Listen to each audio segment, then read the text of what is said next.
My name is Yvonne Cates, though everyone calls me Evie. I am 41 years old.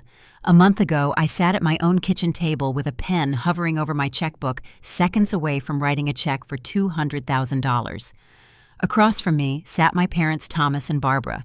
They had spent 3 exhausting hours wearing me down, demanding I empty my retirement accounts to clear an old family debt. If I did not pay it, they claimed my brother Trent's new real estate venture would be ruined. I pressed the pen to the paper. I was ready to surrender. Then the doorbell rang. I opened my front door to find a stranger standing on my porch.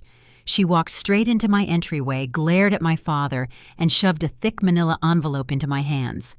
"Do not sign a single thing for these people," she said. "Your father did not make a simple business mistake. He committed a federal crime. And I have the original letters they tried to bury. Before I tell you what was inside that envelope, please take a moment to like this video and subscribe to BlueberryRevenge. If you have ever been the scapegoat of your family, I know you will understand this story. Drop your age and what state or country you are watching from down in the comments. I read every single one. Now let me take you back to that Tuesday evening in my Missouri kitchen, right before the illusion of my family shattered forever.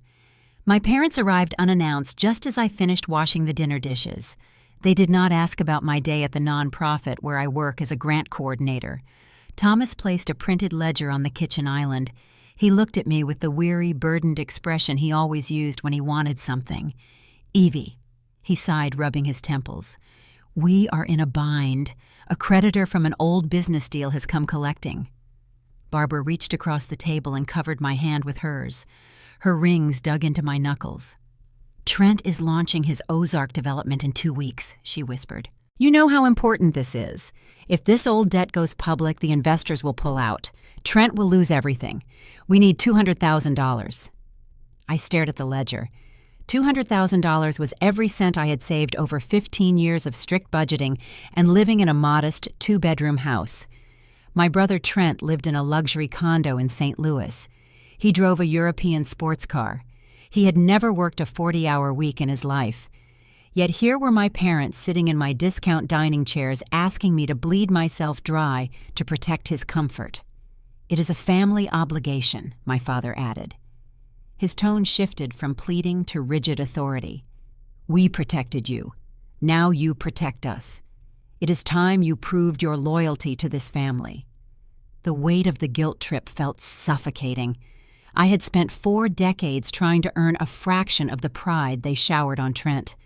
I opened my drawer, pulled out my checkbook, and clicked my pen. I aligned the tip to the signature line. The doorbell chimed.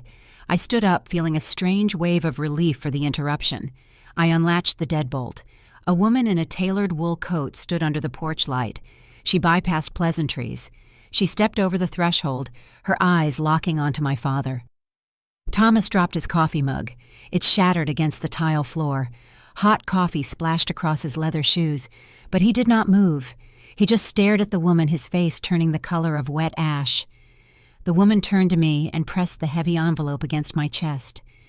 "My name is Sylvia Reed," she said, her voice steady and sharp. "Your father owes my family far more than money. Open it." To understand the sheer terror I saw in my father's eyes that evening, you have to understand how the Cates family operated.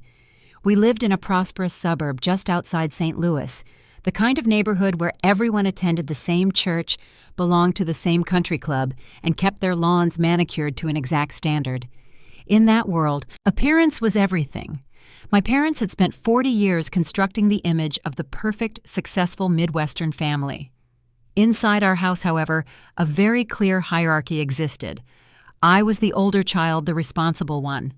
I paid my way through a state university by working double shifts at a campus library. I graduated with a degree in finance and built a solid, quiet career as a grant coordinator for a local nonprofit. My job was to find missing funds, audit budgets, and ensure compliance for community programs. I was reliable. I was practical. I was also entirely invisible to my parents, unless they needed someone to handle logistics they found tedious, like organizing holiday dinners or setting up their new cell phones. Then there was Trent. Trent was 4 years younger, blessed with my father's easy smile and a dangerous amount of charm. He floated through private schools on my parents' dime. He changed college majors 3 times, dropped out, and decided he was an entrepreneur. When his first business venture, a boutique fitness center, folded within 8 months, my parents did not scold him. They simply wrote a check to cover his losses and praised his ambition. Trent was never held accountable. He was the golden child, the heir apparent to the Cates family legacy. Right now, Trent was the toast of our local social circle. He was the lead developer on a commercial project down in the Ozarks. Local politicians were backing it. Investors from Kansas City were throwing money at him. The ribbon-cutting gala was only weeks away. My parents spoke of him with a reverence that bordered on worship. Yet here was my father, a man who prided himself on his stoic, commanding presence, staring at a stranger in my hallway as if she held a weapon. Sylvia Reed stood near my coat rack, unbothered by the hostility radiating from the kitchen. I looked down at the thick envelope in my hands. The paper felt heavy old. "Get out of my house," my father barked. His Midwestern manners evaporated. The polite, measured tone he used at Rotary Club meetings vanished. He lunged forward, kicking aside the broken shards of his coffee mug. He reached for the envelope. I stepped back, pulling the documents against my chest. "No," I said. "I want to hear what she has to say." My mother hurried out of the kitchen, wiping her hands frantically on a dish towel. She saw Sylvia and stopped dead. Barbara Cates rarely lost her composure. She navigated social events with a practiced, polished smile. Now her eyes darted between my father and the stranger, her breathing shallow and fast. Sylvia did not flinch when my father yelled. She kept her gaze fixed on him. "My name is Sylvia Reed," she repeated loud enough for the tension to fill the small hallway. My father was Marcus Reed. 10 years ago, he ran the most successful independent contracting firm in this county. He built half the custom homes in your precious neighborhood. I recognized the name. Marcus Reed had been a respected figure in our community. I remembered hearing murmurs years ago about his business suddenly going under rumors about bad investments or a sudden lack of capital. It was one of those local tragedies people whispered about over Sunday brunch and then quickly forgot. "He died 3 years ago," Sylvia continued. "The stress of losing his company triggered a heart attack he could not survive. He lost everything because he trusted the wrong people. He trusted your son." "Trent?" I looked at my parents. "What does Trent have to do with a contracting firm?" "Do not listen to her." "Evie," my father interrupted. His voice cracked, a desperate edge bleeding through his anger. "She is a crazy woman looking for a handout. She has been harassing the family business for months. It is extortion. Give me that envelope right now." He grabbed my upper arm. His grip was tight, painful. He tried to pry the envelope from my fingers. I pulled away, wrenching my arm free. I had never seen my father act like this. He was a man who handled disputes with lawyers and polite threats, not physical desperation. Sweat beaded along his hairline, dampening the collar of his crisp golf shirt. "Please, Evie," my mother cried out. She stepped in front of the front door, physically blocking the exit, as if trapping Sylvia inside would somehow stop the truth from getting out. Barbara clasped her hands together in a begging motion. "She is lying. She is trying to ruin Trent's big moment. You know how jealous people get when someone is successful. Just throw those papers away. We will handle this. We just need the check." I looked at my mother standing against the door, tears ruining her careful makeup. I looked at my father, his chest heaving, his eyes darting frantically toward the envelope. They were terrified. This was not annoyance over a scammer. This was primal panic. Sylvia watched their meltdown with a cold, detached expression. She turned to me. "They came here tonight and told you an old creditor was calling in a debt, didn't they? They told you Trent's investors would pull out if a scandal hit the papers." I nodded slowly, my heart pounding against my ribs. "I am the creditor," Sylvia said. "I am the scandal. I finally gained access to my father's archived business files last month. I spent 4 weeks tracing the missing funds that bankrupted his firm. I found the shadow ledgers. I found the correspondence. I found exactly where the money went and who signed the documents to cover the tracks." She pointed a finger at Thomas. "He knows what I found. He knows the statute of limitations on civil fraud has not expired. He knows I am taking this to the state prosecutor on Monday morning. He came here tonight to squeeze you for hush money to keep his precious son out of prison." My father let out a guttural sound of rage. He took another step toward Sylvia. "I will have you arrested for trespassing," he yelled. "I will ruin you." I stepped between them. My mind felt strangely clear. The years of professional grant auditing, of sorting through budgets and finding missing numbers kicked in. I recognized a cover-up when I saw one. The story my parents had spoon-fed me all evening. The vague debt, the sudden urgency, the demand that I drain my own savings, shattered into pieces. They had not come to me for a noble family bailout. They had come to me because they were backed into a corner and needed a financial shield. Sylvia adjusted the strap of her purse. "Read the letters, Evie. Look at the signatures. You will see exactly how much your family values your loyalty." She looked at my parents one last time, a look of profound disgust, and stepped around my weeping mother. Sylvia opened the front door. The cool night air rushed into the stifling hallway. She walked down the porch steps and disappeared into the dark. I stood alone in my entryway with the people who raised me. My mother leaned against the wall, sobbing into her hands. My father glared at me, his chest rising and falling. "Give me the envelope, Yvonne," he demanded. He held out his hand. He used my full name, the name he only used when issuing a final order. "We are your parents. You owe us the benefit of the doubt. Hand it over." I looked down at the manila folder. The seal was unbroken. I looked back at my father, seeing past the polished exterior to the frantic, frightened man underneath. The blind loyalty I had offered them for 40 years finally snapped. "No," I said. I turned my back on them and walked down the hall toward my home office. I walked down the hall and stepped into my home office. I shut the heavy oak door and turned the deadbolt. A second later, a fist pounded against the wood. My father shouted my name, the doorknob rattling violently as he tried to force his way in. My mother was weeping, her muffled voice pleading through the barrier, begging me to just come back to the kitchen and be reasonable. I ignored them. I walked over to my desk, turned on the brass reading lamp, and sat down in my chair. This room was my sanctuary. I had bought this house by myself.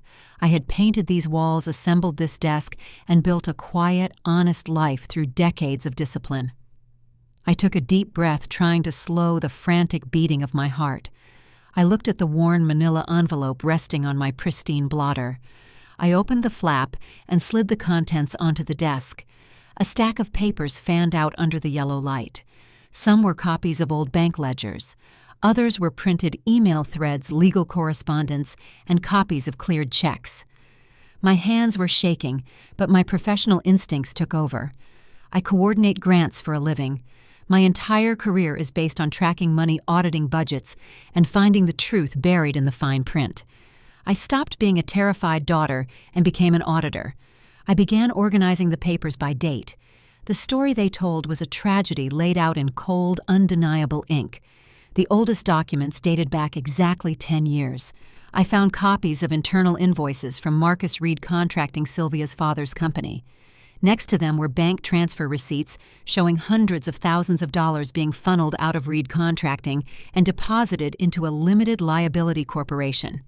I recognized the name of the LLC. It was the holding company Trent had created when he was 21 years old, the one he used to launch his doomed boutique fitness center. I stared at the transfer dates, feeling a sickening knot form in my stomach. 10 years ago, Trent was supposed to be finishing his undergraduate degree.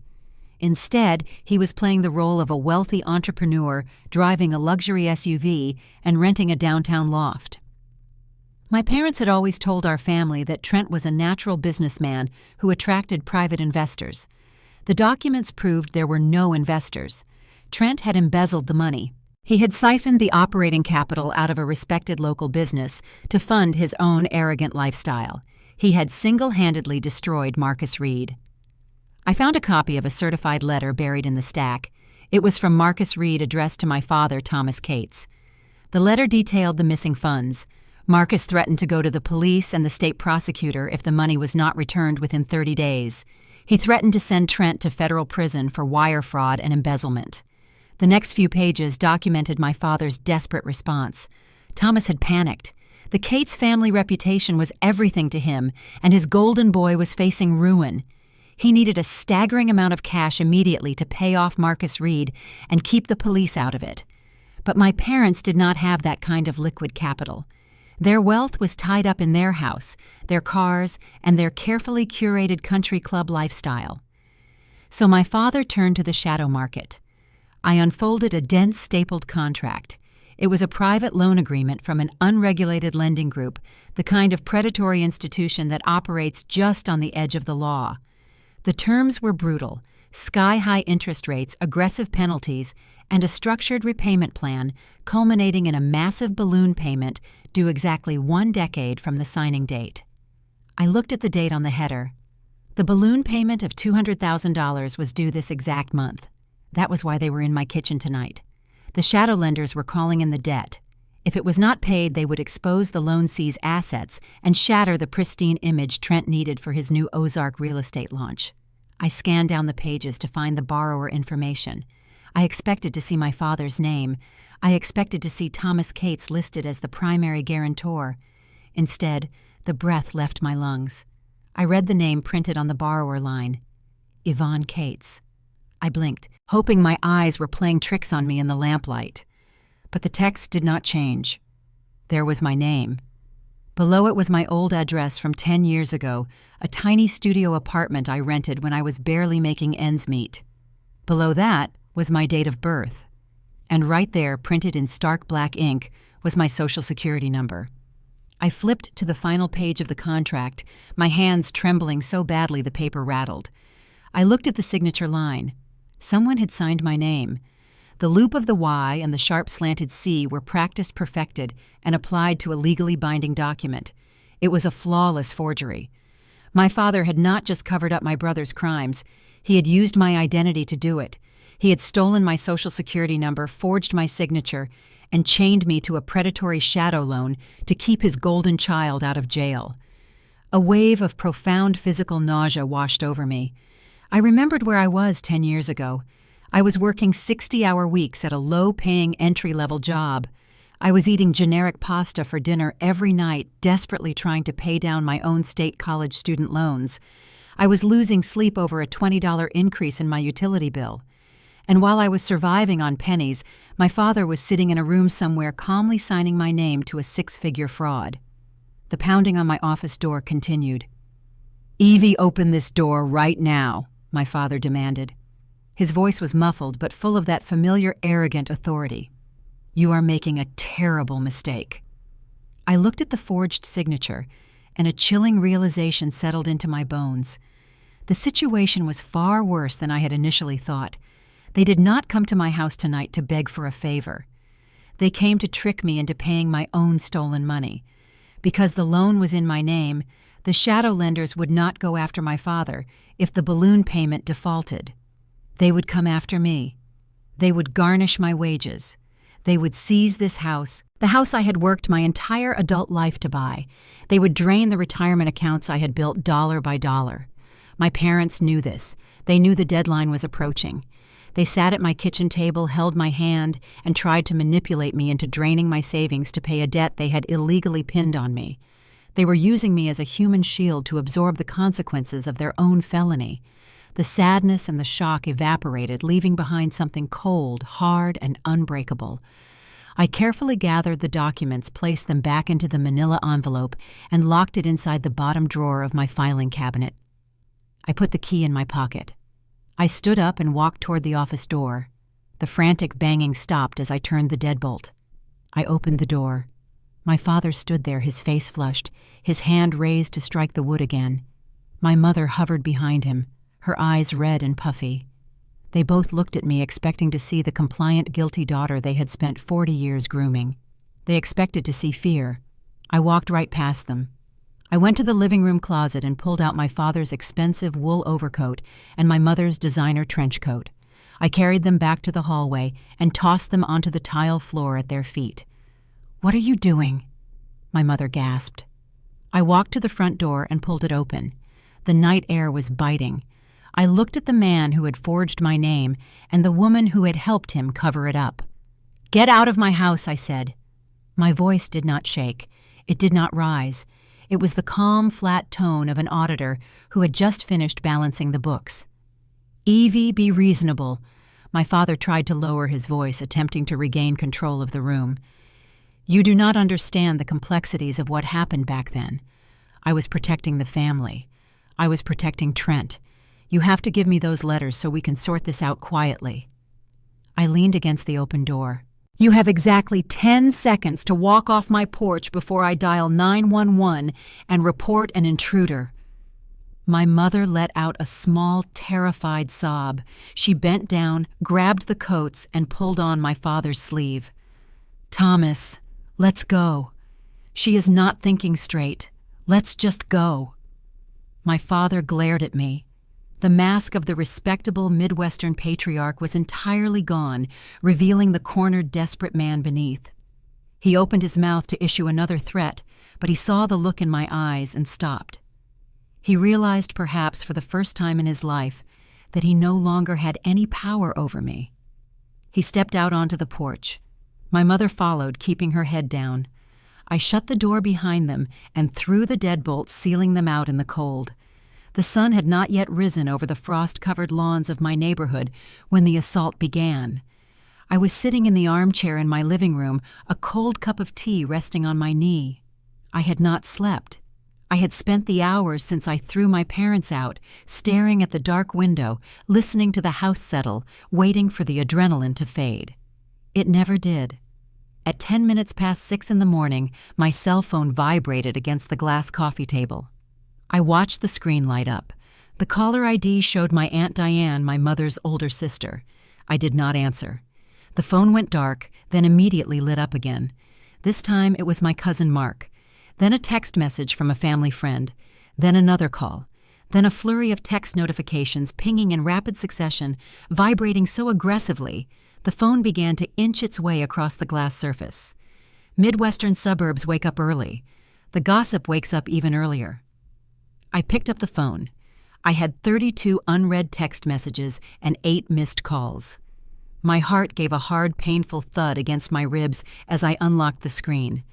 I opened the message thread from my Aunt Diane first. "Your mother called me at 3 in the morning in absolute hysterics," the message read. "We are putting together a prayer circle for you. I know it is hard watching your younger brother achieve so much while you are alone, but trying to extort your own parents is a sickness. We are looking into getting you psychiatric help." I stopped breathing for a second. I read the words again. Extort your own parents. Psychiatric help. I opened the next message. It was from my cousin Mark, a man who had borrowed my car for a year after college and never paid for a single oil change. "You need to call Uncle Thomas and apologize right now. Hiring a scammer to forge letters and shake down the family just before Trent's launch. You are a disgrace to the Cates name." Message after message followed the exact same script. The narrative my parents had spun overnight was a masterclass in manipulation. They knew I possessed the damning proof of their felony. They knew they could not break into my home and steal the documents back.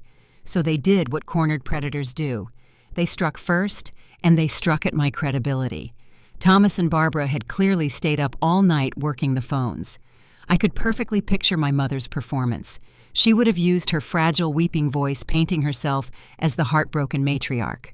My father would have played the stoic protector, sighing heavily into the receiver as he explained the tragedy of his eldest daughter losing her grip on reality. They had seeded a story that fit perfectly into the town's existing prejudices. In their version of events, I was the bitter, unmarried sister consumed by jealousy over Trent's rising stardom. The story went that my envy had finally caused a mental breakdown. I had supposedly hired a local grifter, Sylvia, to manufacture fake financial documents in a pathetic attempt to extort hush money from my own flesh and blood. It was a brilliant lie. It answered every question before anyone could even ask. Why does Evie have these documents? Because she forged them. Why is she doing this now? Because she wants to ruin Trent's gala out of spite. I sat in the quiet of my living room and felt a crushing, suffocating weight press down on my chest. This was not a new tactic. My family had used isolation and shame to force my compliance since I was a child. If I brought home a straight-A report card on the same day Trent failed a math test, my mother would hide my report card and tell my aunts I was being boastful and insensitive. If I complained that Trent had crashed my bicycle and left it in a ditch, my father would ground me for failing to share my toys properly. The family always closed ranks around the golden child. Anyone who threatened his comfort was branded as the problem. But this was different. This was not a childhood squabble over a bicycle. This was a coordinated effort to destroy my sanity and my reputation in order to cover up a federal crime. The phone vibrated in my hand. A new voicemail notification appeared. The caller was Trent. I stared at his name on the screen. My thumb hovered over the delete button. I wanted to erase it. I wanted to turn the phone off, unplug my router, and pretend none of this was happening. But the auditor inside me, the professional who spent her life tracking down missing funds and broken promises, knew better. You never throw away data. I pressed play and held the speaker to my ear. The audio crackled. In the background, I could hear the distinct high-pitched whine of an expensive espresso machine. Trent was in his downtown condo going about his morning routine as if nothing were wrong. "Hey, Evie." His voice came through the speaker, smooth and dripping with a practiced, syrupy concern. "Mom and Dad came over last night. They told me about your little episode. Look, I get it. It is tough being stuck in a dead-end charity job while I am closing multi-million-dollar deals. It is sad what loneliness does to a person." He paused. The sound of a ceramic coffee cup hitting a granite countertop echoed through the phone. When he spoke again, the fake concern vanished. His tone turned cold flat and laced with venom. "You are embarrassing yourself. You think anyone in this town is going to believe a bitter spinster over me? I bring jobs to this county. I bring tax revenue. Dad and I have the mayor on speed dial. Play your little games with those fake papers, Evie. But understand this. If you breathe a word of this to my investors, my lawyers will bury you so deep you will never see daylight again. Delete the scammer's number, call Mom, and beg for forgiveness. Or you are done." The line went dead. I lowered the phone to my lap. The silence in my house felt different now. It did not feel like a sanctuary. It felt like a cage. A profound, blistering sense of injustice burned behind my eyes. I was the victim of identity theft. My own father had forged my signature to a predatory loan that could bankrupt me. Yet I was the one receiving the hate mail. I was the one being threatened with lawyers. I was the one being ostracized by the aunts who had taught me to bake the cousins I had babysat, and the family friends I had known since baptism. The pain of being discarded by your own blood is a unique kind of agony. It is a slow, methodical erasure of your history. They were not just protecting Trent, they were happily offering me up as a human sacrifice to ensure his shoes stayed clean. Tears pricked the corners of my eyes. A deep, heavy sob caught in my throat. It would have been so easy to break down. It would have been so easy to call my mother, apologize for the misunderstanding, hand over my savings, and retreat back into the safe, invisible shadow they had carved out for me. That is what the pressure was designed to do. But I looked across the room at the locked filing cabinet where Sylvia's manila envelope rested. I thought about my name on that shadow loan. I thought about the decades I spent shrinking myself to make room for my brother's ego. I thought about the sheer arrogance in Trent's voice, the assumption that I would simply fold because I was a woman who lived alone. The tears receded. The knot in my throat dissolved into a cold, clinical focus. I did not throw the phone across the room. I did not scream. I stood up, walked into my home office, and booted up my computer. I connected my phone to the hard drive with a USB cable. I created a new encrypted folder on my desktop. I named it Kate's Audit. One by one, I exported every hateful text message. I saved the threatening emails from my extended family. I downloaded the audio file of Trent's voicemail, preserving the metadata and the timestamp. I was a grant coordinator. I knew how to build a paper trail. I knew how to document a discrepancy until the truth was inescapable. My family wanted to play a game of reputations.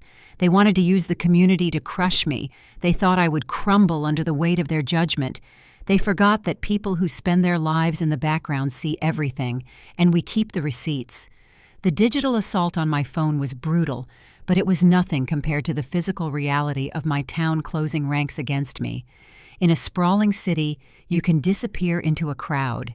In a tight-knit Missouri suburb where generations of the same families overlap at grocery stores, little league games, and school board meetings, there is no place to hide. 2 days after my parents launched their smear campaign, I made the conscious decision to attend the annual autumn social at Grace Fellowship Church. I did not go to be defiant, though a small part of me wanted to prove I was not the hysterical shut-in my mother was describing to her prayer circles. I went because I needed to see exactly how deep the poison had spread. Grace Fellowship was not just a building to me. It was the geographic center of my childhood. It was where I was baptized, where I sang in the youth choir, and where I spent nearly every Wednesday evening volunteering at the community food pantry. These people were my extended ecosystem. I wanted to believe that 40 years of quiet, steady reliability would outweigh 48 hours of frantic rumors. I parked my car in the gravel lot and walked toward the brightly lit fellowship hall. The air was crisp, carrying the familiar scent of wood smoke and roasting apples. I smoothed the front of my wool cardigan, took a deep breath, and pushed open the heavy double doors. The warmth of the hall usually hit you like a physical embrace. Tonight, it felt like walking into a freezer. The room was packed. Long folding tables were draped in autumn-colored linens, crowded with casseroles, pies, and crock-pots. A low hum of cheerful conversation buzzed near the coffee station. I stepped inside and caught the eye of Mrs. Gable, a retired kindergarten teacher who had known me since I was 5 years old. I had spent 2 weekends last spring helping her weed her garden after she threw her back out. I offered her a small, polite smile. Mrs. Gable's eyes widened slightly. Her lips pressed into a thin, bloodless line. She did not smile back. She turned her entire body away from me, lifting her paper coffee cup as a shield, and began speaking animatedly to the woman beside her. A cold prickle of dread started at the base of my neck. I kept walking, moving toward the buffet line.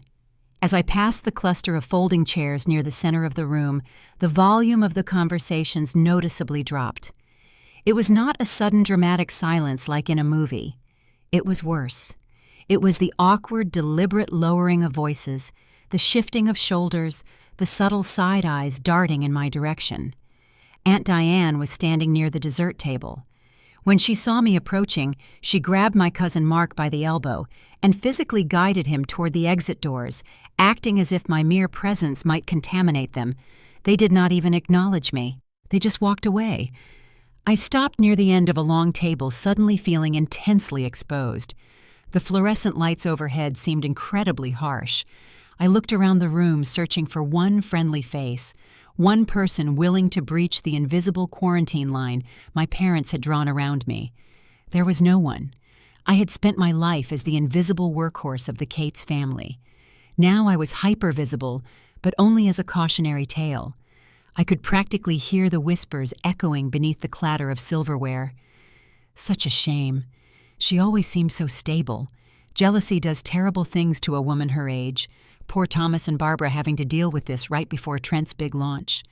I felt a sudden overwhelming urge to turn around and run back to the safety of my car. I took a step backward, my hand reaching for the strap of my purse. "Yvonne, a moment, please." I stopped. The voice was deep, resonant, and entirely familiar. I turned to see Pastor Miller standing a few feet away. He was a tall man in his late 50s, someone I had always looked up to. He was the man who had written my letter of recommendation when I applied for my first nonprofit grant job. He was a man who prided himself on wisdom and community healing. "Pastor Miller," I said, managing a tight smile. "It is good to see you." He did not return the smile. He placed a heavy paternal hand on my shoulder and gently but firmly guided me away from the buffet tables, steering me out of the main hall and into the quiet, dimly lit corridor that led to the Sunday school classrooms. The heavy doors swung shut behind us, cutting off the noise of the social. We stood in the narrow hallway. Pastor Miller folded his hands in front of him, looking down at me with an expression that made my stomach churn. It was not anger. It was profound, condescending pity. "Your mother called me yesterday, Yvonne," he began. His tone was hushed, intimate, the voice he used when counseling grieving widows. She was in a terrible state. She wept for nearly an hour on the phone. I stiffened. I am sure she was very upset, Pastor. But there are things happening that you do not understand. My parents. He raised a hand, cutting me off with smooth, practiced authority. I understand that the human heart is a complex thing, he said softly. I understand that watching a younger sibling step into the spotlight, watching them receive blessings and financial success, can sow seeds of deep resentment. Envy is a quiet thief, Yvonne. It sneaks in when we feel inadequate. I stared at him. The sheer audacity of the framing paralyzed my tongue. He believed them. He believed every single word of the narrative my mother had spun. Pastor Miller, this has nothing to do with envy, I managed to say, my voice trembling slightly. This is about a legal document. This is about a severe breach of trust. My father forged. Please, Yvonne, he interrupted again, his voice dipping into a stern, reprimanding register. Do not double down on this path. Your parents are good, God-fearing people. Thomas has been a pillar of this congregation for 3 decades. He helped fund the new roof for the sanctuary. To fabricate wild accusations, to hire someone to produce fake letters, just to extort your own family before your brother's business launch. It is a sickness of the soul. I felt the blood drain from my face. My parents had not just told him I was jealous. They had fed him the specific lie about Sylvia. They had weaponized his faith in their checkbook to turn him into an unwitting accomplice. Pastor, you are repeating lies, I said, my voice rising just a fraction. I have proof. I have the actual bank documents. If you would just look at them. He shook his head slowly, a disappointed sigh escaping his lips. Holding on to these fake grudges will only isolate you further, Yvonne. Look at what it is doing to you already. You are standing in the hallway of your own church, alienated from your community, trying to destroy the people who gave you life. He leaned in closer, his voice dropping to a whisper. The scripture commands us to honor our father and mother. It does not come with conditions. Drop this destructive crusade. Call your parents. Apologize to your brother. Let this darkness go before it consumes you entirely. I will pray that you find the strength to heal your heart. He patted my shoulder one last time, turned around, and walked back through the double doors into the bright warmth of the fellowship hall. I stood alone in the dim corridor, the silence ringing in my ears. The emotional fallout hit me like a physical blow. The agony of being entirely erased by my own community was suffocating. These were people who had known me my entire life. They had seen my quiet dedication. They had watched Trent coast through life on a cushion of entitlement. Yet the moment the Cates family reputation was threatened, the community effortlessly discarded me. My parents had boxed me in perfectly. They had used the town's faith, the gossip network, and their own financial contributions to the church to build an impenetrable wall of social pressure. They were willing to sacrifice my reputation, my faith community, and my future, all to maintain the sparkling, flawless facade of Trent's perfection. They expected this isolation to break me. They expected me to crawl back to my kitchen table, write the check, and beg for readmittance into the fold. I leaned my back against the cool cinder block wall of the corridor. I looked through the small glass window of the double doors. I could see Mrs. Gable laughing near the pie table. I could see Aunt Diane holding court near the coffee urn. I could see Pastor Miller shaking hands with a local business owner. They looked so smug, so comfortable in their pity for the broken, jealous spinster. The devastation inside me hit the bottom of the barrel and hardened into something entirely new. The pain evaporated. In its place, a cold, clinical armor formed around my chest. I realized then that there was no reasoning with these people. There was no polite Midwestern conversation that would undo the lies my parents had planted. The community did not want the truth. They wanted the comfortable illusion of the Cates family legacy. I pushed myself off the wall. I did not go back into the fellowship hall. I did not try to defend myself to Mrs. Gable or plead my case to Aunt Diane. I walked down the corridor, pushed open the heavy emergency exit door, and stepped out into the freezing night air. I walked to my car, my footsteps crunching loudly on the gravel. I pulled my keys from my purse. My parents thought they had won. They thought they had successfully trapped me in a cage of public shame. They did not understand that by burning every bridge to my past, they had just set me entirely free. I wouldn't just survive this social exile. I was going to expose every single one of them. I left the gravel parking lot of Grace Fellowship Church without looking back in the rearview mirror. The chill of the Missouri night seeped through the floorboards of my sedan, but the cold radiating inside my chest was sharper. My parents had played their hand. They had deployed the community to shame me into silence. They thought my isolation would force a surrender. Instead, it clarified my next target. I merged onto the interstate and pointed my car east toward downtown St. Louis. The suburban strip malls gave way to the glowing skyline of the city, dominated by the sleek, towering high-rises along the riverfront. That was where Trent lived. While I spent the last 10 years clipping coupons, agonizing over utility bills, and driving a sensible aging sedan, my brother had been playing the role of a titan in a penthouse. I pulled up to his building, an austere tower of glass and steel. Through the floor-to-ceiling windows of the lobby, I saw the doorman sitting behind a marble desk. I did not want to be announced. I did not want to give Trent the opportunity to ignore the buzzer. I waited in the shadows near the entrance until a resident walked out, walking a small dog. Before the heavy glass door could swing shut and lock, I caught the handle and slipped inside. I bypassed the front desk, blending into the sleek, modern aesthetic of the hallway, and stepped into the elevator.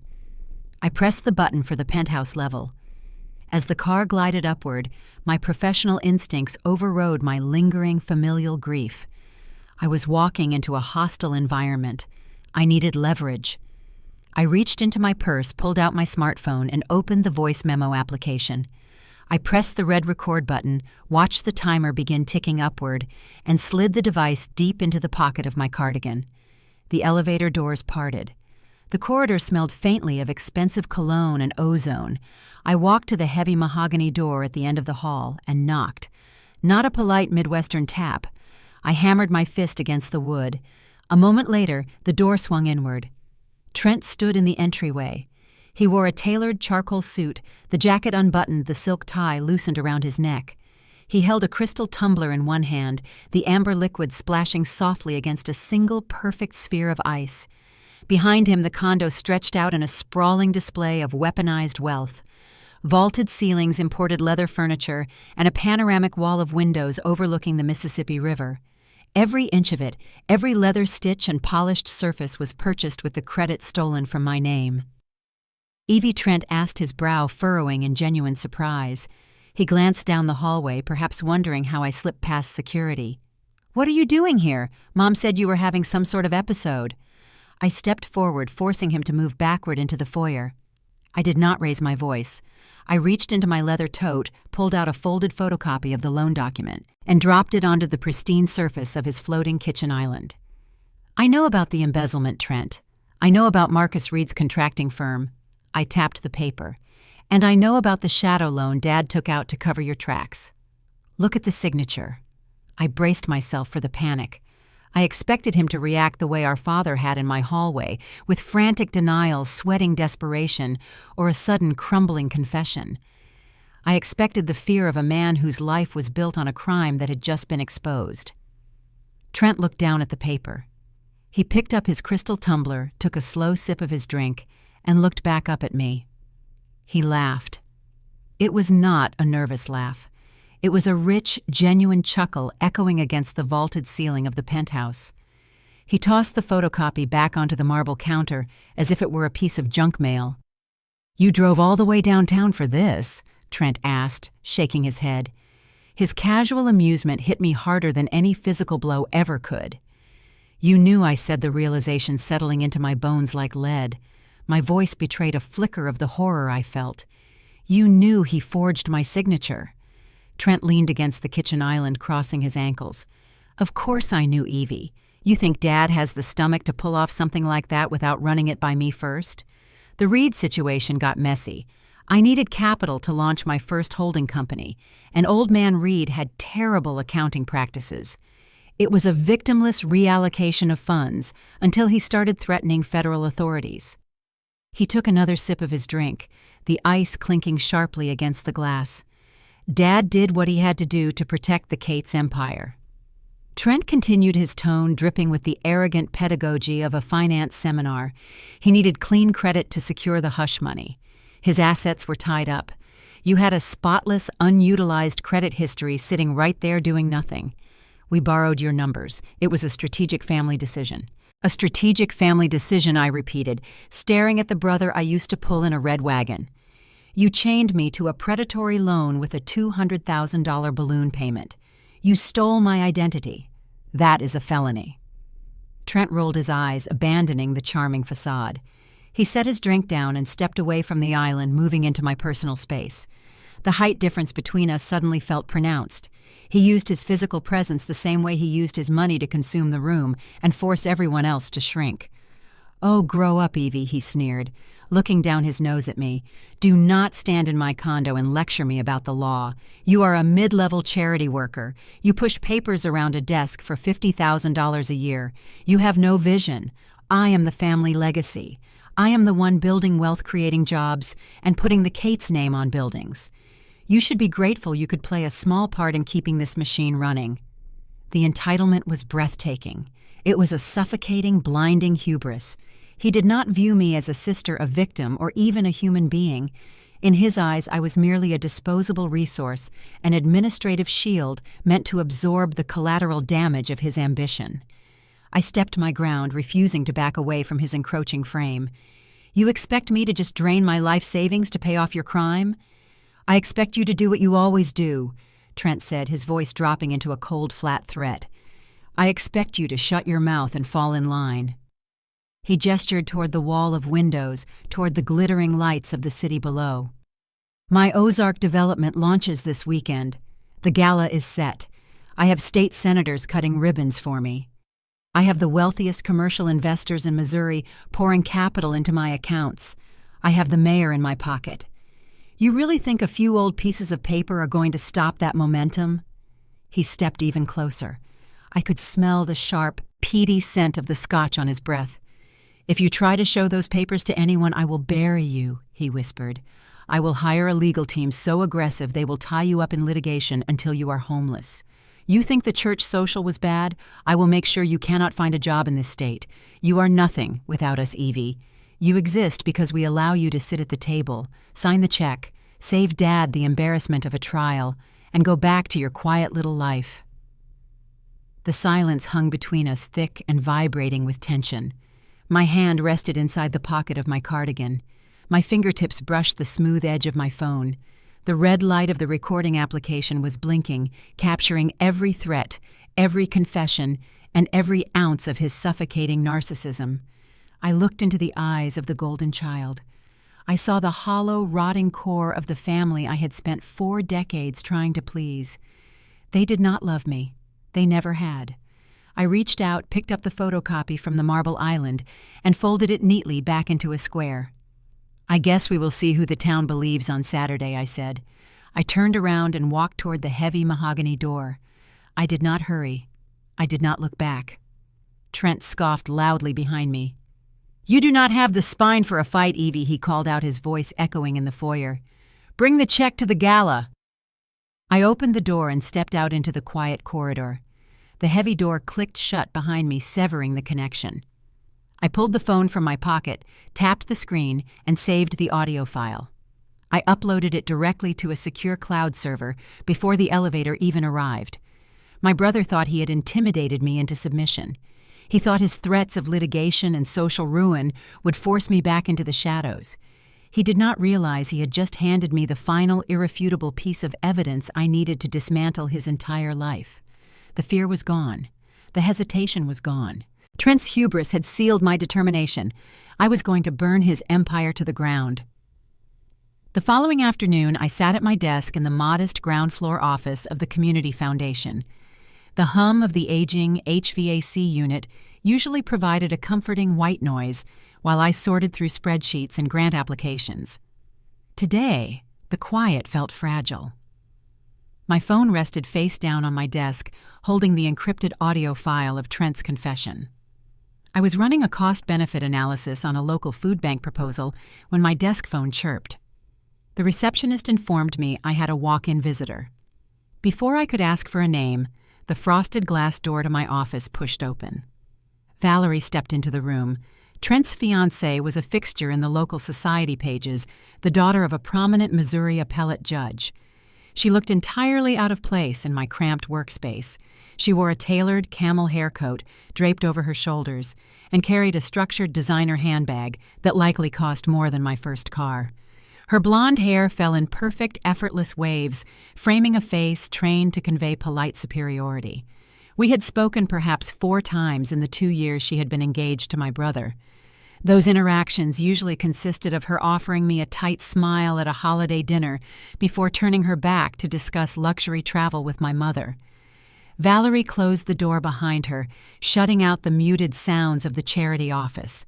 She did not wait for an invitation. She crossed the room and sank into the vinyl guest chair opposite my desk, placing her bag carefully on her lap. I took a breath, bracing myself for whatever legal threat Trent had sent her to deliver. "Evie, thank you for seeing me without an appointment," she began. Her voice was breathy, laced with a delicate, practiced vulnerability. "I know you and Trent had a difficult conversation last night. He is so stressed about the Ozark launch. He gets defensive when he is overwhelmed." I kept my hands folded on top of my paperwork. "I am not sure what there is to discuss, Valerie. If Trent sent you here with another warning—" "No," she interrupted softly, leaning forward. "Trent does not know I am here. I came because we need to talk woman to woman, sister to sister." The casual use of the word sister made the skin on my arms prickle. Valerie reached into her handbag and pulled out a tissue, dabbing at the corner of her eye. "I know his past is messy," she whispered, glancing at the frosted glass door as if someone might be eavesdropping. "I know the money 10 years ago was mishandled. Trent told me the basics of the situation. He admitted things got out of hand when he was younger, and your father had to step in and secure capital to smooth it over." I sat back in my chair. The gears in my mind shifted, recalibrating the dynamic of the room. Valerie did not come here armed with blind ignorance. She knew. The polished, society-bred future daughter-in-law was fully aware that her lifestyle was funded by embezzlement and fraud. She did not view Trent's actions as a crime. She viewed them as a logistical hiccup, a messy detail that required smoothing over. The corruption was not just a secret kept from polite society. It was an open understanding among the people benefiting from it. "I know it is unfair that your name got tangled up in it," Valerie continued, her voice trembling with manufactured sincerity. "But Evie, you have to look at the bigger picture.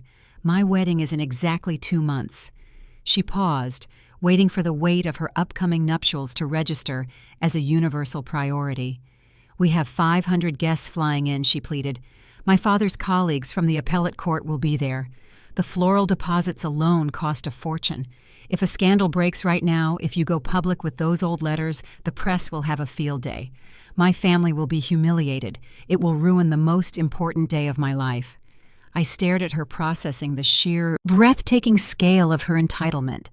She was not crying for the contractor who lost his business. She was not crying because her future husband was a felon. She was crying because a federal fraud investigation might clash with her wedding aesthetic. Valerie reached across the desk, her manicured fingers hovering just inches from mine. "Trent told me you have the money saved up," she said, her tone shifting from a plea to an urgent demand. "He said you have been hoarding your salary for years. You have the $200,000. Just pay the debt, Evie. Clear the books. You want me to empty my retirement accounts and my emergency savings to pay off a fraudulent loan?" I asked, my voice dangerously calm. Valerie nodded eagerly, taking my calm demeanor for agreement. "Yes, just pay it so we can all move on. You live a quiet life anyway. You do not have the same social obligations Trent and I do.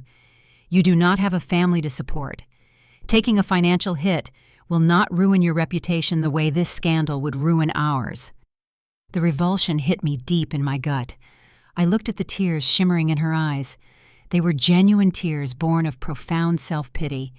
Trent's entire ecosystem operated on a single, unspoken rule: Evie exists to absorb the burdens.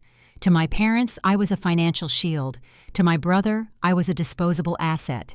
To his fiancée, I was a bank account meant to finance her fairy tale.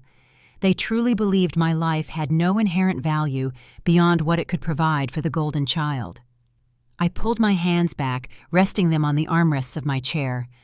"Let me make sure I understand this," I said. My tone clipped the air like pruning shears. "You know my father forged my signature to a shadow loan. You know Trent stole the initial funds. And your solution is for me to bankrupt myself so your country club reception does not get uncomfortable." Valerie's lower lip quivered. "You are twisting my words. I am asking you to protect your family. Please, Evie, do not be so selfish." Selfish! The word hung in the air, a grotesque inversion of reality. I had spent 40 years shrinking my needs to accommodate their sprawling egos. Now refusing to be the victim of their crime was labeled as selfishness. "I am not paying a dime," I said. "I will not finance your wedding, and I will not cover for a felony. If the truth ruins your big day, I suggest you take it up with the man you decided to marry." The shift in Valerie's demeanor was instantaneous. The tearful, pleading future sister-in-law vanished. The vulnerability evaporated from her posture. Her facial muscles tightened, and the polite mask slipped away to reveal something feral and cruel. She stood up, snatching her designer bag off her lap. "You really are a bitter, lonely woman," she spat. Her voice was harsh, stripped of its breathy softness. "Your mother warned me you were spiraling, but I thought I could appeal to your sense of decency. You are just jealous. You cannot stand that Trent is building a legacy while you rot in this depressing little office." She leaned over the desk, her eyes narrowed. "You think you are so righteous. You think those pieces of paper make you powerful. Nobody cares about what happened 10 years ago. They care about who signs the checks today. Trent and I are the future of this town. If you drag our names through the mud, we will make sure you are treated like a pariah for the rest of your miserable life." She spun around the camel hair coat flaring behind her and yanked the office door open. The glass rattled in the frame as she marched out into the lobby, her heels clicking sharply against the linoleum floor. I sat in the quiet of my office, the hum of the HVAC unit returning to fill the void. The interaction should have shaken me. A few days ago, the threat of being a social pariah had sent a spike of panic through my chest. Now I felt nothing but a cool, hardening resolve. Valerie's visit provided a crucial revelation. The rot was not confined to my parents' misguided parenting. It was not just a case of a father covering up for a wayward son. It was a sprawling, systemic corruption that infected everyone connected to Trent. They all fed off the same twisted logic. They all required my subjugation to sustain their elevated status. There was no innocent party left to protect. There was no collateral damage for me to worry about. They had drawn the battle lines clearly, and they had dared me to cross them. I reached for my phone, unlocked the screen, and scrolled to my contacts. I found the number Sylvia Reed had given me the night she showed up on my porch. I pressed the call button and brought the receiver to my ear. Sylvia answered on the second ring. "Hello?" "It is Evie," I said, staring at the empty guest chair across from my desk. "I am going to the Ozark launch gala on Saturday night. I think you should come with me. We are bringing the receipts." Saturday evening arrived, bringing with it a biting Midwestern wind that stripped the last leaves from the oak trees. The Ozark Development Launch Gala was the social event of the season for our suburb. My parents had pulled out every stop renting the grand ballroom of the Missouri Athletic Club. The venue was a fortress of old money, all dark wood paneling, crystal chandeliers, and velvet drapes. It was the kind of place designed to make anyone outside its tax bracket feel small and out of place. I parked my sedan in the back row of the gravel overflow lot, far away from the line of luxury SUVs handing their keys to the valet. I checked my reflection in the rearview mirror. I wore a tailored floor-length emerald dress. It was not flashy, but it was elegant and unyielding. The color stood out against the sea of predictable black and navy that usually dominated these events. I did not bring a small evening clutch. Instead, I carried a sleek black leather portfolio tucked under my arm. Inside the portfolio were the blown-up high-resolution copies of the forged shadow loan, the original blackmail letters from Marcus Reed, and a portable flash drive holding the audio recording of Trent's confession. My parents had engineered tonight as a public execution of my resistance. I knew the strategy. They had assembled an audience of local politicians, wealthy commercial investors from Kansas City, and crucially, every single extended relative who had spent the last week harassing me via text message. Their logic was deeply rooted in the culture of our town. In our circles, causing a public scene was the ultimate social sin. You handled family disputes quietly behind closed doors. By putting me in a ballroom with 200 of the most influential people in the county, my parents calculated that my lifelong conditioning would kick in. They assumed my ingrained politeness and my desperate fear of public humiliation would paralyze me. They believed I would smile, walk up to the podium, and hand over a check for $200,000 just to avoid disrupting the champagne toast. They thought they were building a cage. They did not realize they were building my stage. I pushed through the heavy brass double doors of the club and stepped into the foyer. The ambient noise of clinking glasses, string quartet music, and loud, confident laughter washed over me. I walked toward the grand ballroom. At the entrance, an usher checked my name off the guest list. I stepped inside, and the shift in the room's atmosphere was immediate. The whispers started before I even reached the first row of cocktail tables. Aunt Diane was standing near an ice sculpture with a group of women from the church auxiliary board. She spotted me first. Her eyes widened, tracking the emerald fabric of my dress. She quickly turned her back, leaning in to whisper furiously to the woman beside her. Within seconds, the ripple effect spread. Cousins who had called me a disgrace earlier in the week shot me venomous glares from across the room. Family friends pointed subtly with their champagne flutes, their faces contorted into masks of practiced pity and judgment. I felt the familiar suffocating weight of their collective disapproval pressing down on my chest. This was the exact social pressure that had kept me compliant for 40 years. It was the invisible force that had always told me my worth was determined by how well I absorbed the family's mess without complaining. But tonight, the pressure did not break me. It served only to sharpen my focus. I navigated through the hostile crowd, keeping my posture straight and my gaze forward. I caught sight of Trent holding court near the main bar. He wore a velvet tuxedo jacket, laughing loudly at a joke told by a state senator. Valerie stood beside him, clutching his arm, projecting the image of the perfect, supportive fiancé. When Trent saw me approaching, his smile faltered for a fraction of a second, but he quickly recovered, flashing me a look of triumphant arrogance. He believed my presence confirmed my surrender. He believed I had come to pay the ransom. I did not stop to speak to him. I found an empty high-top table near the center of the room and placed my leather portfolio on the surface. From the corner of my eye, I saw the heavy oak doors at the back of the ballroom open. Sylvia Reed slipped inside. She wore a simple, dark-tailored suit and carried a small messenger bag. She did not look in my direction. She moved quietly along the perimeter of the room, blending seamlessly into the shadows near the catering entrance, just as we had planned. The tension in the room was a living, breathing thing, humming beneath the string music. At exactly 8 o'clock, the quartet stopped playing. A sharp tap against a microphone echoed through the sound system. The crowd hushed, turning their attention toward the raised platform at the front of the ballroom. My father stood at the podium. The spotlight hit his pristine tuxedo, catching the silver in his hair. He looked magnificent. He looked like a patriarch, a pillar of the community, a man whose integrity was beyond question. My mother, Barbara, sat in a velvet chair in the front row, beaming up at him with a look of manufactured devotion. "Thank you all for being here tonight," Thomas began, his voice booming with rich, practiced resonance. He gripped the edges of the podium, projecting absolute authority. "We are gathered not just to celebrate a groundbreaking commercial development, but to celebrate the spirit of this great community." He paused, letting the silence amplify his words. "This development in the Ozarks represents the future of our state." He continued, gesturing broadly toward Trent, who offered a modest wave to the applauding crowd. "But more importantly, it represents the continuation of a legacy. For generations, the Cates family has believed in hard work and loyalty and in the unbreakable bond of family integrity. My son Trent embodies those values. He has built this venture from the ground up, proving that when a family stands together, there is no obstacle they cannot overcome. The crowd erupted into polite, enthusiastic applause. Investors nodded approvingly. Politicians raised their glasses. The illusion was flawless. My father was spinning a narrative of wholesome Midwestern success, cementing Trent's status as a prodigy in front of the people whose money he desperately needed.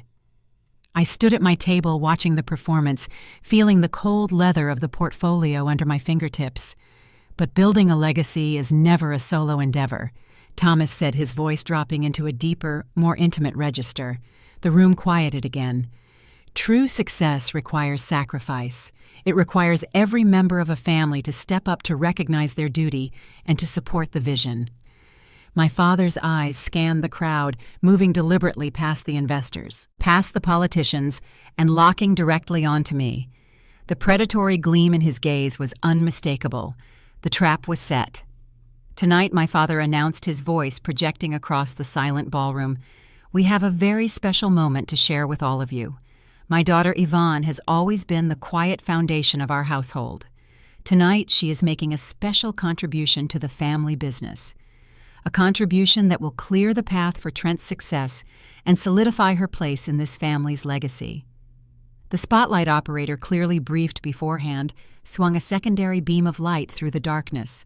The bright circle illuminated me, casting a stark white glow on my emerald dress. 200 faces turned to look at me.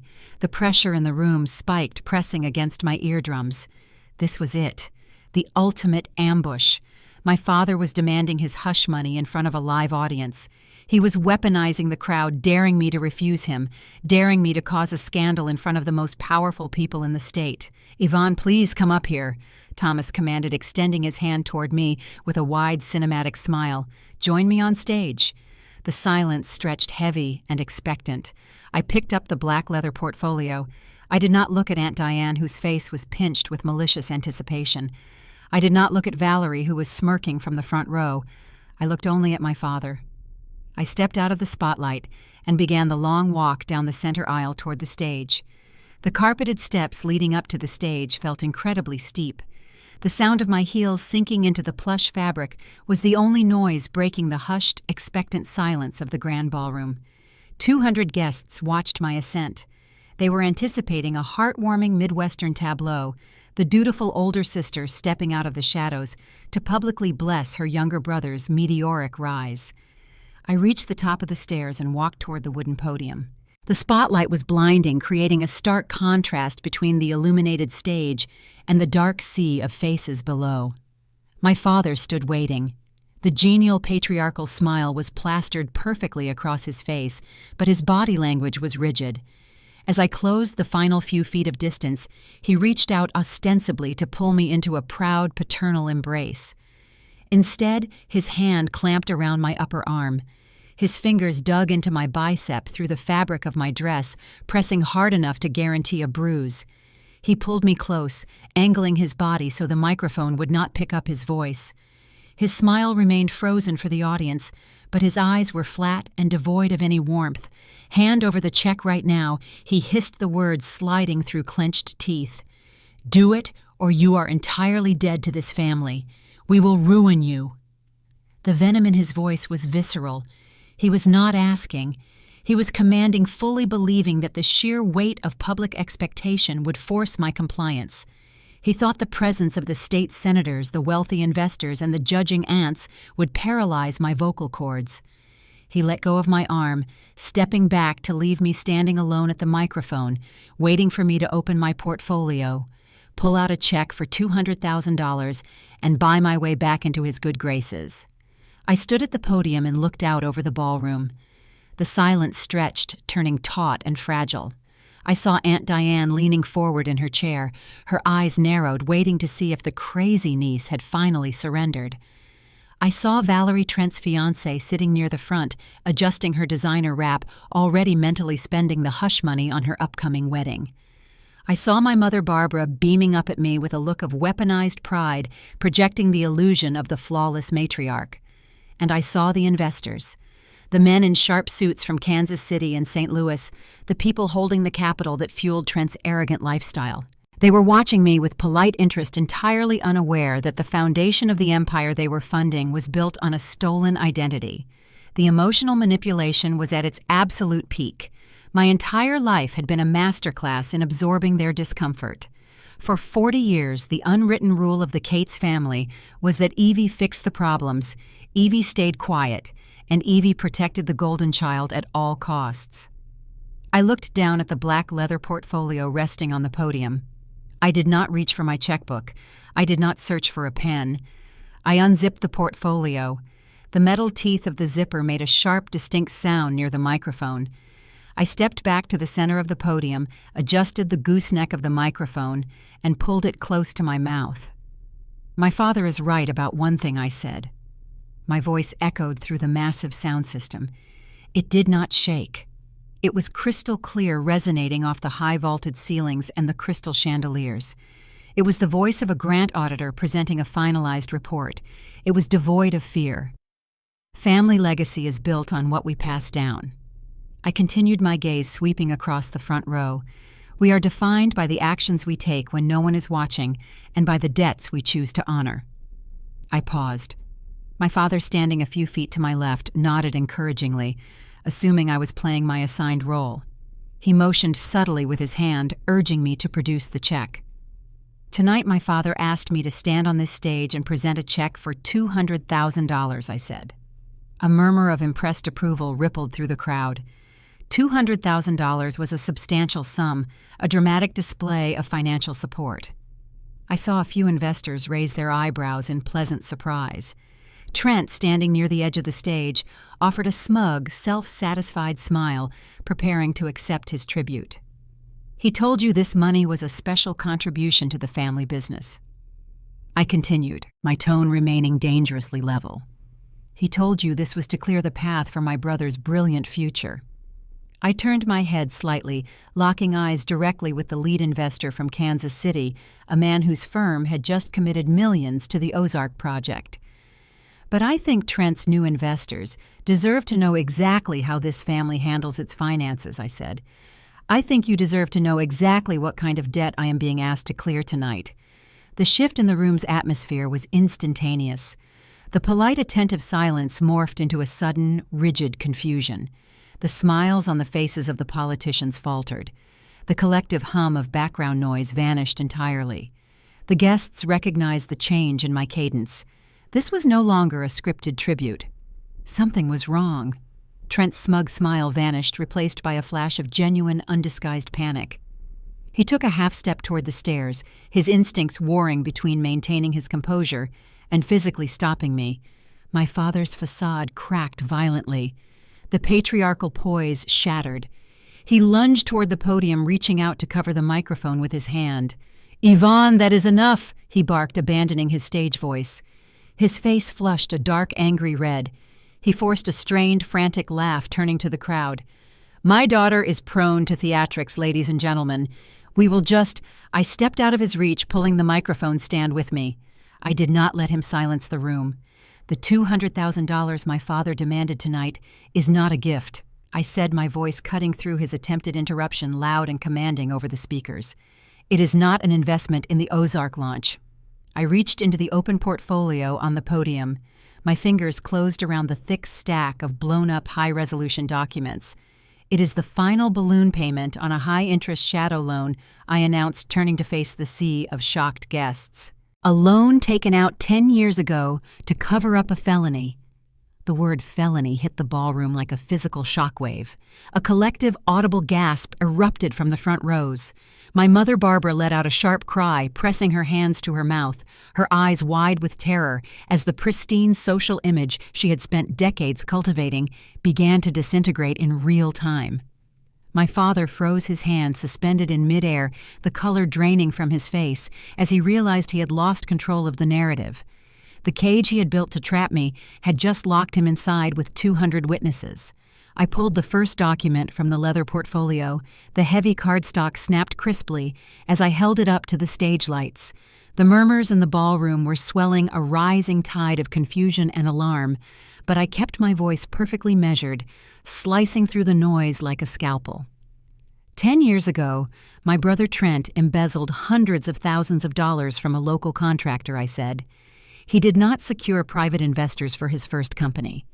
He drained the operating accounts of a respected family business to fund his luxury lifestyle and his downtown loft.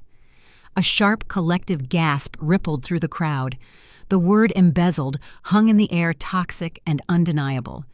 The lead investor in the front row, a man whose firm had just committed millions to the Ozark launch, set his champagne flute down on a cocktail table with a loud clink.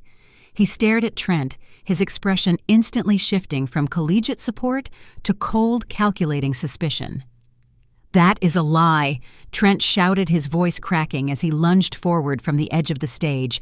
He bounded up the short steps, abandoning any pretense of the charismatic developer. "She is having a mental breakdown. Do not listen to her. She is crazy. She has been spiraling for weeks." He pointed a shaking finger at me, trying desperately to invoke the narrative my parents had spent the last week seeding throughout the community. He looked at the audience, his eyes wide and frantic, begging them to believe the story of the bitter, jealous spinster. But I was not standing alone. From the shadows near the catering doors, Sylvia Reed stepped forward into the light. She did not yell. She simply raised her arm high above the crowd, holding a clear plastic binder file containing the original yellowed correspondence. "I am Marcus Reed's daughter." Sylvia called out, her voice projecting clearly over the murmurs. "My father was the contractor Trent robbed. He bankrupted our family. I have the original letters your father sent offering hush money to keep Trent out of jail." The crowd physically recoiled, the guests parting around Sylvia as if she carried a live grenade. The confirmation from a third party, a recognized victim from within their own community, shattered Trent's defense instantly. The mental breakdown narrative dissolved into dust. This was not a family squabble. It was an ambush backed by receipts. Trent froze halfway across the stage, staring at Sylvia in horror. The color drained from his face, leaving him looking sickly and small beneath his velvet tuxedo. To keep his golden son out of federal prison, I continued. Not missing a single beat, my father, Thomas Cates, secured the hush money to pay off the victim. He took out a high-interest shadow loan from a predatory lending group. I dropped the first document onto the podium and pulled out the next. It was a poster-sized, high-resolution copy of the final signature page of the loan agreement. But my father did not want to risk his own pristine credit, I said, holding the board up so the front rows could clearly see the stark black ink. He did not want to attach his own name to a back-alley deal. Instead, he used my Social Security number. The silence that fell over the ballroom was absolute. It was the kind of heavy, suffocating quiet that occurs right before a structure collapses. "He forged my signature," I announced, pulling out a second board displaying my actual signature from my driver's license alongside the forged document. The letters were large enough for the investors to see the clear discrepancy in the handwriting. He committed federal identity theft against his own daughter to protect my brother's reputation. My mother, Barbara, let out a piercing, hysterical wail from the front row. She buried her face in her hands, her shoulders shaking violently. The high society wives sitting next to her instinctively scooted their chairs away, creating a physical buffer zone between themselves and the scandal. "The $200,000 my father demanded from me tonight," I said, staring directly at the investors, "is the final balloon payment on that fraudulent loan. It is defaulting this week. They brought me up on this stage to trick me into paying for the felony they committed against me, wrapping it up in a speech about family legacy." Thomas Cates let out a guttural, furious roar. The facade of the polished patriarch was entirely gone. He lunged at me, his arms outstretched, trying to physically wrestle the microphone away. "Give me that!" he bellowed, his face contorted with rage. "Shut your mouth right now," I anticipated the move. I stepped smoothly out of his reach, pulling the microphone off the stand entirely. The cord trailed behind me as I backed toward the edge of the stage, creating distance between us. Thomas stumbled forward, grasping at the empty air where the microphone had been. He looked out at the audience, his chest heaving desperately, trying to salvage the unsalvageable. "She is a liar!" Thomas screamed, pointing a trembling finger at me, spittle flying from his lips. "We did this for the family. We were protecting the Kate's name. She just does not understand how business works. He was drowning, and he was taking Trent down with him. I did not argue with him. I did not yell back. I reached into the pocket of my emerald dress, pulled out my smartphone, and unlocked the screen." The audio file I had recorded in Trent's penthouse condo was already queued up. I held the base of the phone directly against the head of the microphone. I pressed play. The crystal-clear audio of Trent's voice echoed out of the massive ballroom speakers, bouncing off the chandeliers and filling the space with undeniable truth. "Of course I knew, Evie. You think Dad has the stomach to pull off something like that without running it by me first?" The Reed situation got messy. It was a victimless reallocation of funds until he started threatening federal authorities. The sound of the ice clinking in Trent's Scotch glass was audible over the speakers. In the audience, the investors exchanged stunned, horrified looks. Trent, standing frozen on the stage, put his hands on his head, his eyes wide with disbelief as his own voice betrayed him. Dad did what he had to do to protect the Kate's empire. "We borrowed your numbers. It was a strategic family decision." The recording continued broadcasting Trent's sneering, arrogant tone to the exact people he had spent months trying to impress. "You are a mid-level charity worker. You push papers around a desk. I am the one building wealth-creating jobs and putting the Kate's name on buildings. You should be grateful you could play a small part in keeping this machine running." I watched Valerie, Trent's fiancée, sitting frozen in her chair. The color had completely vanished from her face. The society friends she had invited to witness her triumph were now staring at her with unabashed pity and revulsion. The wedding she had threatened me over was disintegrating before her eyes. The audio file reached the final threat. "If you try to show those papers to anyone, I will bury you. I will hire a legal team so aggressive they will tie you up in litigation until you are homeless. You are nothing without us, Evie." I paused the recording and lowered the phone. I looked at my father, who was staring at the speakers as if they were a firing squad. I looked at Trent, whose knees finally buckled, dropping him into a crouch on the stage floor as the reality of his ruin set in. I stepped back up to the center of the stage. I looked out at the stunned, paralyzed crowd.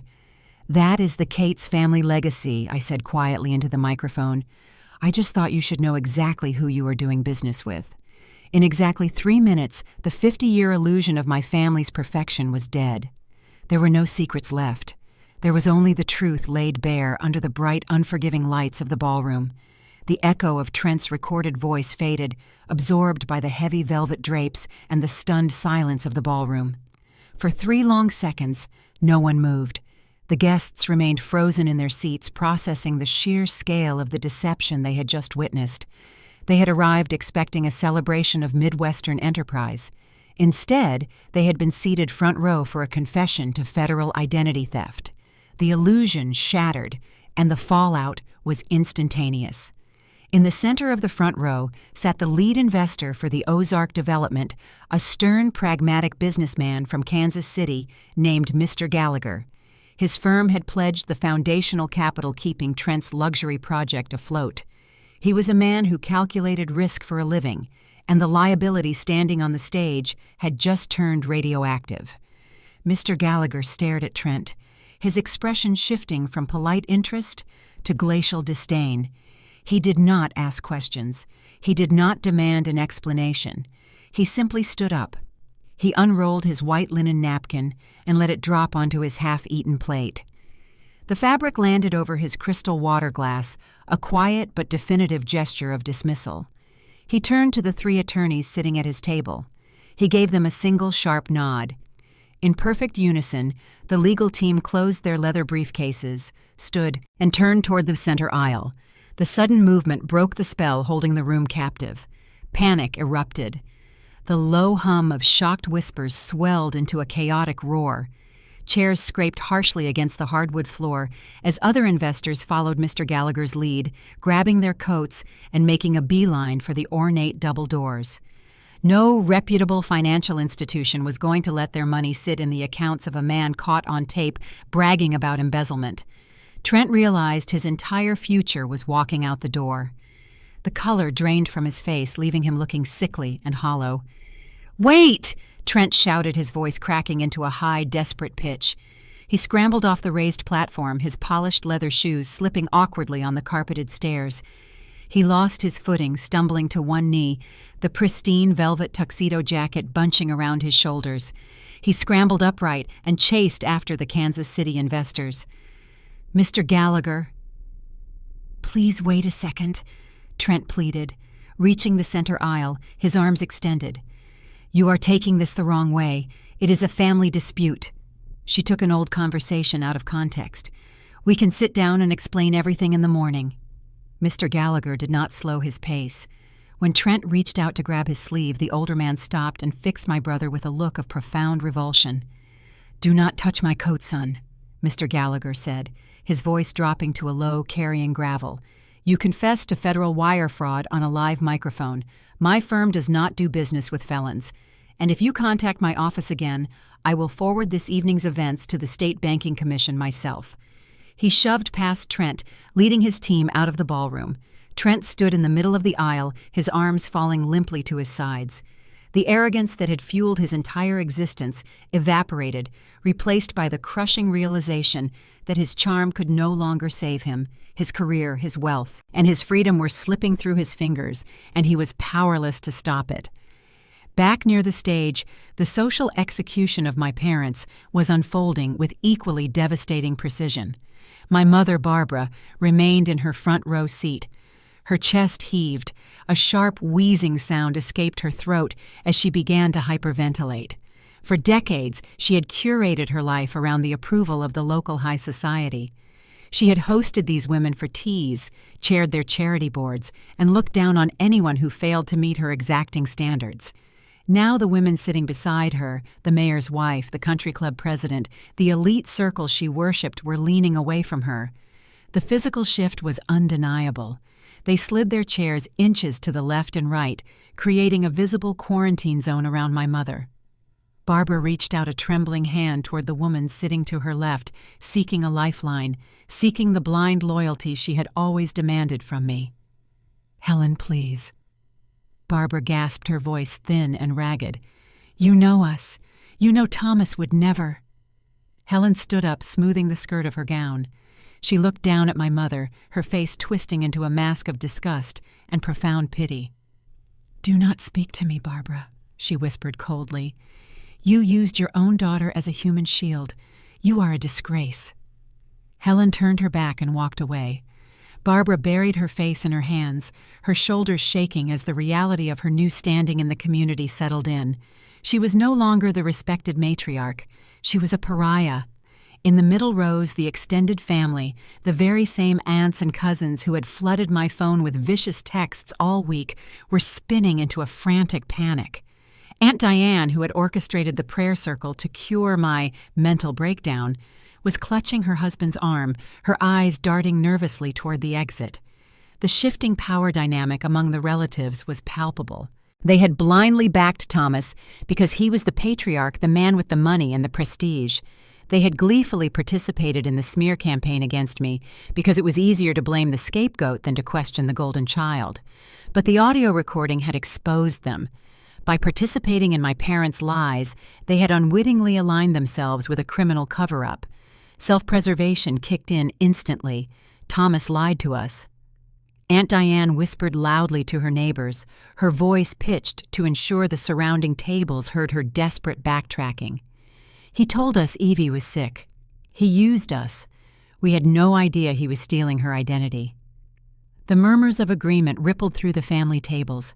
They were jumping ship, rewriting their own narratives in real time to distance themselves from the radioactive wreckage of the Cates name. They were abandoning my father to save their own reputations. On the stage, Thomas Cates stood paralyzed. The man who had spent 40 years dictating the terms of reality to everyone around him was entirely muted. He gripped the edges of the wooden podium, his knuckles stark white. His mouth opened and closed, his jaw working as if trying to form a command, but no sound emerged. The booming patriarchal authority he had used to intimidate me just 10 minutes earlier was gone. He stared out at the retreating backs of his investors, the judgmental glares of his peers, and the broken posture of his golden son. His empire was collapsing, and he lacked the tools to stop it. He had always relied on secrecy and my silent compliance to fix his messes. Stripped of those weapons, he was just an old, desperate man standing behind a dead microphone. I did not feel sorry for him. I felt an incredible soaring sense of clarity. I walked over to the podium. Thomas flinched, shrinking back slightly as I approached, bracing himself for another hit. I ignored him. I gathered the blown-up presentation boards, the original letters, and my leather portfolio. I stacked them neatly on the polished wood surface of the podium, arranging them into a tidy, undeniable pile of evidence. I picked up the microphone, which was still resting on the stage floor where I had dropped it, and placed it next to the documents.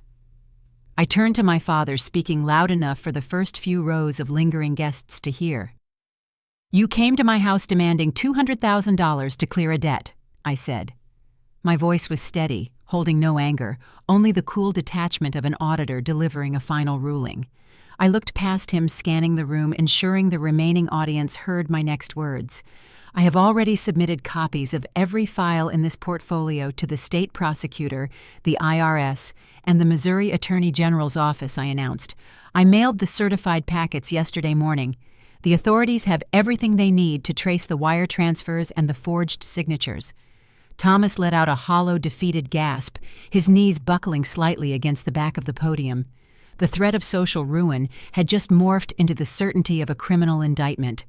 "I don't owe you a dime," I said, "but you owe the state a lot of answers." I turned away from the podium.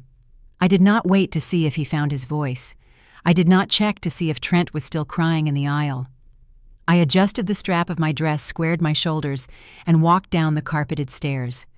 I moved through the ballroom, my posture perfectly straight, my head held high.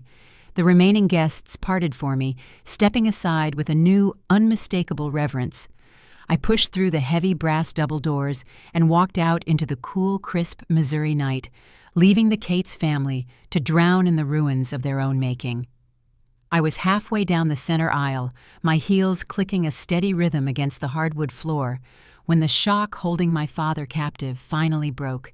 It did not break into remorse. It broke into the frantic, flailing desperation of a man watching his entire life's work evaporate. Yvonne Thomas roared, his voice cracking with panic. "Wait right there." I did not stop. I did not even slow my pace. I heard the heavy thud of his dress shoes hitting the floor as he jumped off the stage, bypassing the stairs entirely. He chased after me, his breath coming in ragged, angry gasps. The remaining guests in the ballroom, still paralyzed by the sheer magnitude of the scandal, watched in stunned silence as the patriarch of the Cates family sprinted down the aisle, his pristine tuxedo jacket flapping open. "You are not walking away from this," Thomas shouted, closing the distance between us. He reached out, attempting to grab my shoulder to spin me around, just as he had done on the stage. I anticipated the movement. I twisted my body sharply to the left, letting his hand grasp nothing but empty air. He stumbled forward, thrown off balance by his own momentum, nearly crashing into a cocktail table. "Do not touch me," I said. My voice was low, carrying a dangerous razor-sharp edge that stopped him dead in his tracks. Thomas caught his balance, straightening his jacket with trembling hands. He realized he could not physically intimidate me, so he pivoted to the only other weapon he had left. He turned to the crowd, his face flushed a dark, mottled red, desperately trying to spin the catastrophic revelation into something excusable. "She is an ungrateful, spiteful woman," Thomas yelled, projecting his voice toward the remaining investors and politicians who were hovering near the exits. "You cannot believe her. This was a standard financial arrangement within the family. It is a private matter. She is twisting a business loan into a crime because she has always been jealous of her brother." The desperation in his voice was palpable. He was bleeding credibility by the second. He raised his hands, palms facing outward, attempting a gesture of reasonable appeasement. "We did what we had to do to protect the Cates name," he pleaded, his eyes darting frantically from face to face, searching for a single nod of understanding. "Every father in this room knows the sacrifices you make for your children." Trent made a youthful error. We managed it internally. We kept the money in the community. I was protecting the legacy. The ballroom remained deathly silent. Nobody nodded. Nobody murmured in agreement. The men who had shaken his hand and drunk his scotch just an hour earlier now stared at him as if he were carrying a contagious disease. They were not looking at a respected patriarch making a tough call. They were looking at a man who had stolen his daughter's identity to finance a felony, and who was now pathetic enough to demand sympathy for it. His logic, the twisted entitlement that had governed our family for 4 decades, fell completely flat when exposed to the harsh light of reality. To him, using me as a financial shield was a standard arrangement because he had never viewed me as a person. But to the outside world, it was an egregious, unforgivable crime. Thomas realized the crowd was not buying his spin. The panic deepened, turning his eyes wild. He spun back toward me, taking a menacing step forward, his fists clenching at his sides. "You selfish little," he began, his voice dropping into a venomous snarl.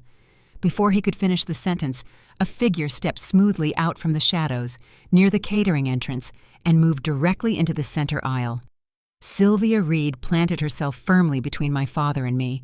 She did not flinch as Thomas bore down on her. She stood her ground, her posture rigid, her eyes burning with the cold, concentrated fury of a woman who had spent 10 years waiting for this exact moment. "Get out of my way!" Thomas barked, his face twisting with rage. He tried to sidestep her, but Sylvia mirrored his movement, blocking his path entirely. "You have done enough talking for one night, Thomas," Sylvia said loudly. Her voice was not hysterical. It rang out through the quiet ballroom, clear and unyielding. Thomas stopped, his chest heaving. He glared at her, the vein in his neck pulsing visibly. "You have no business here," he spat. "This is a family matter. It stopped being a family matter the day you stole my father's livelihood to buy your son a penthouse." Sylvia shot back, stepping even closer, forcing Thomas to tilt his head back slightly. "You destroyed Marcus Reed's business to build yours. You let a good man die of a stress-induced heart attack just so Trent could play the part of a genius developer." The raw, undeniable truth in Sylvia's voice resonated through the room. It was the final nail in the coffin of Thomas's defense. "You claim you were protecting your legacy," Sylvia continued, her voice rising in volume, ensuring every remaining guest heard the indictment. "But the only thing destroyed tonight is your ego. Your legacy is nothing but theft, forgery, and cowardice." Thomas's face twisted into an ugly, feral snarl. The mask of Midwestern civility vanished completely. He raised his right hand, pulling it back as if to strike Sylvia across the face. A gasp echoed from the front rows. He never completed the motion. Before his hand could swing forward, 3 prominent men from the crowd, 2 local business owners and a state representative, stepped out of the aisles and closed in on my father. They moved with heavy, menacing purpose, placing themselves physically around Sylvia, creating an impenetrable wall of broad shoulders and tailored suits. "Put your hand down, Thomas," the state representative warned, his voice low and dangerous. "Take one more step toward this woman, and I will call the police myself." Thomas froze, his arms still suspended in the air. He looked at the men surrounding him. These were the men he golfed with. These were the men he had invited to witness his triumph. Now, they were standing shoulder to shoulder to protect a stranger from his violence. The realization of his absolute, complete exile finally broke him. He slowly lowered his hand. His shoulders slumped, the arrogant posture dissolving into a pathetic, defeated stoop. He looked small. He looked old. I glanced toward the front of the room. At the base of the stage steps, Trent had collapsed. The golden child was sitting on the carpet, his knees pulled up to his chest, his head buried deep in his hands. He was rocking back and forth slightly, his velvet tuxedo jacket pooling awkwardly around him. The reality of his impending future, the criminal charges, the loss of his wealth, the inevitable prison sentence had finally pierced his suffocating hubris. Valerie, his fiancée, was nowhere to be seen. She had likely fled through a side exit the moment the audio recording finished playing, abandoning ship to protect her own reputation. I looked back at my father, surrounded by the men who used to be his peers, staring blankly at the floor. The emotional consequence of my parents' lies had come full circle. They had orchestrated this gala to publicly corner me, assuming the pressure of the crowd would force my submission. Instead, the crowd had become their jury and executioner. They were experiencing the exact crushing, suffocating isolation they had tried to impose on me. I did not feel sorry for them. I did not feel a sudden urge to offer comfort or forgiveness. I felt an incredible soaring sense of release. I turned away from the wreckage of the Cates family. I walked the remaining 20 feet down the aisle. I pushed my hands flat against the heavy, ornate brass handles of the double doors. The doors swung open, and I stepped out of the stifling ballroom and into the cool, crisp Missouri night. The cold air hit my face, smelling of fallen leaves and impending winter. I took a deep breath, filling my lungs entirely. I adjusted the strap of my emerald dress, squared my shoulders, and walked toward my car in the overflow lot. I did not look back. I felt incredibly, wonderfully light. 2 weeks passed. The fallout from the gala did not just disrupt the Cates family. It completely obliterated their standing in our Missouri suburb. When a scandal of that magnitude breaks in a community built on reputation, the social correction is swift and merciless. I watched the aftermath unfold from the quiet safety of my own home, tracking the destruction through local news reports and the frantic, desperate messages flooding my phone. The first casualty was the Ozark development. The Monday following the gala, the lead investor from Kansas City formally withdrew his firm's capital. By Wednesday, a domino effect had triggered. Every other financial backer followed suit, terrified of being linked to a project helmed by a man under investigation for federal wire fraud. The local newspaper, usually known for publishing polite puff pieces about local businesses, ran a massive front-page exposé on the collapse of Trent's venture.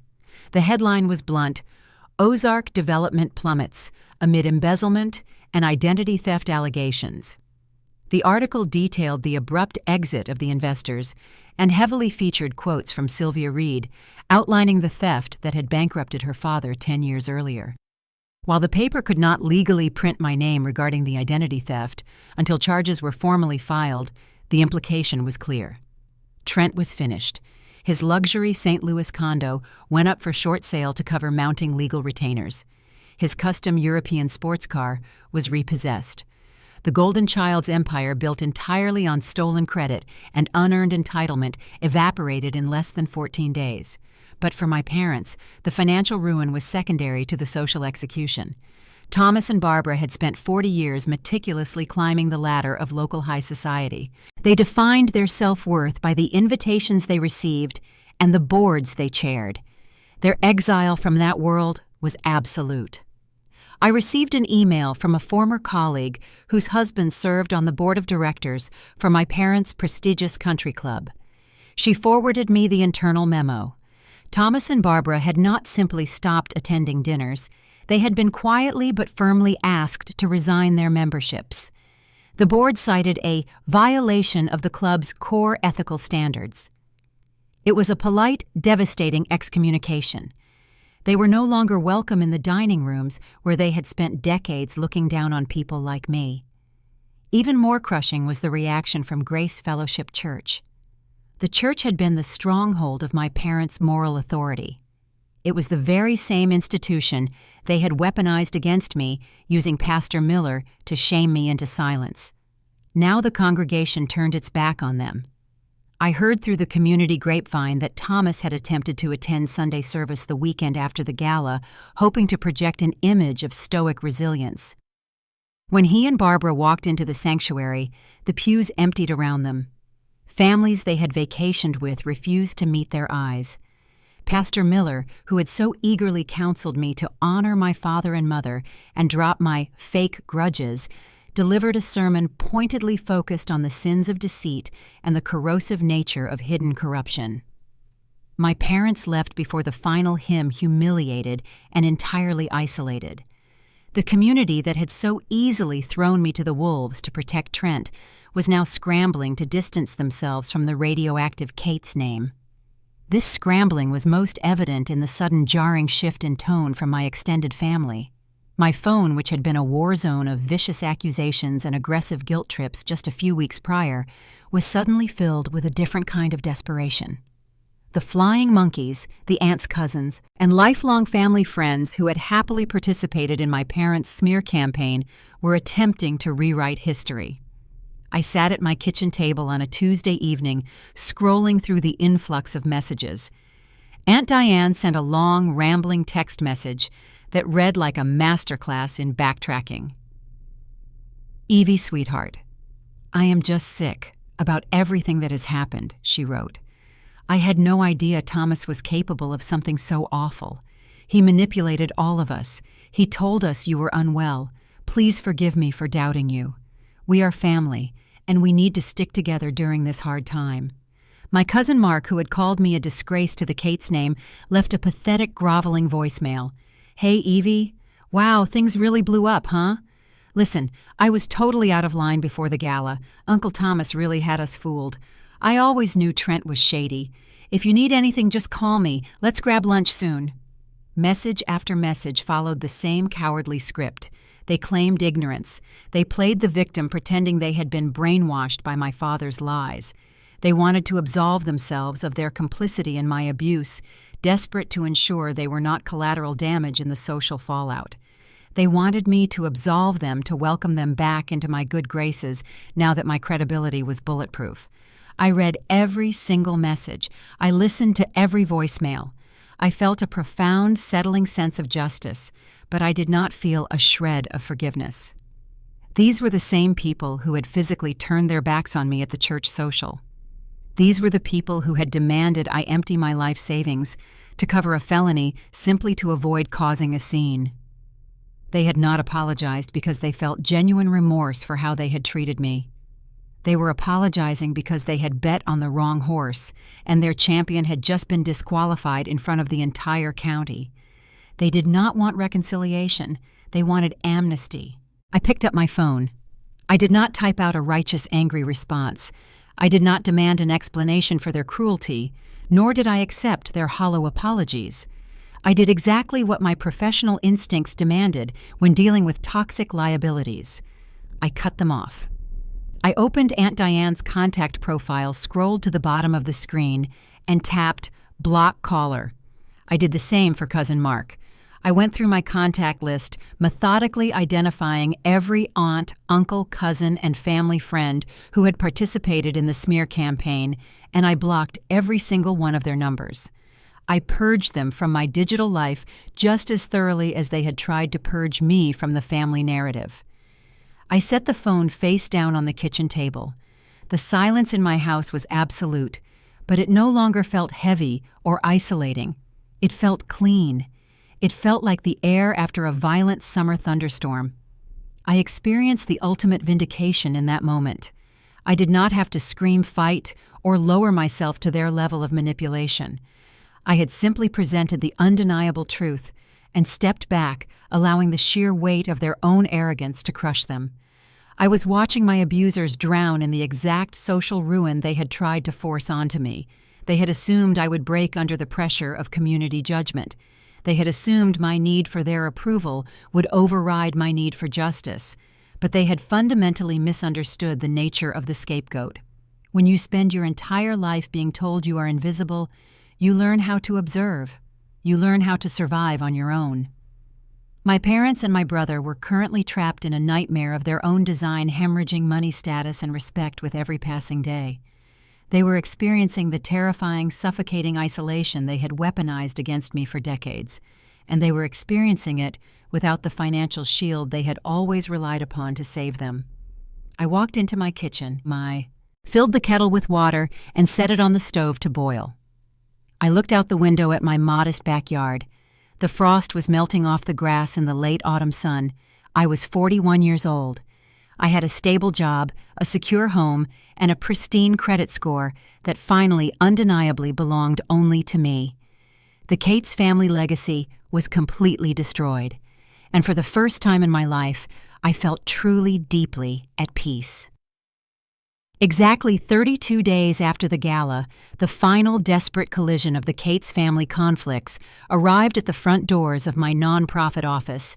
It was a Tuesday afternoon. I was in the middle of a quarterly budget review cross-referencing grant allocations for a local housing initiative.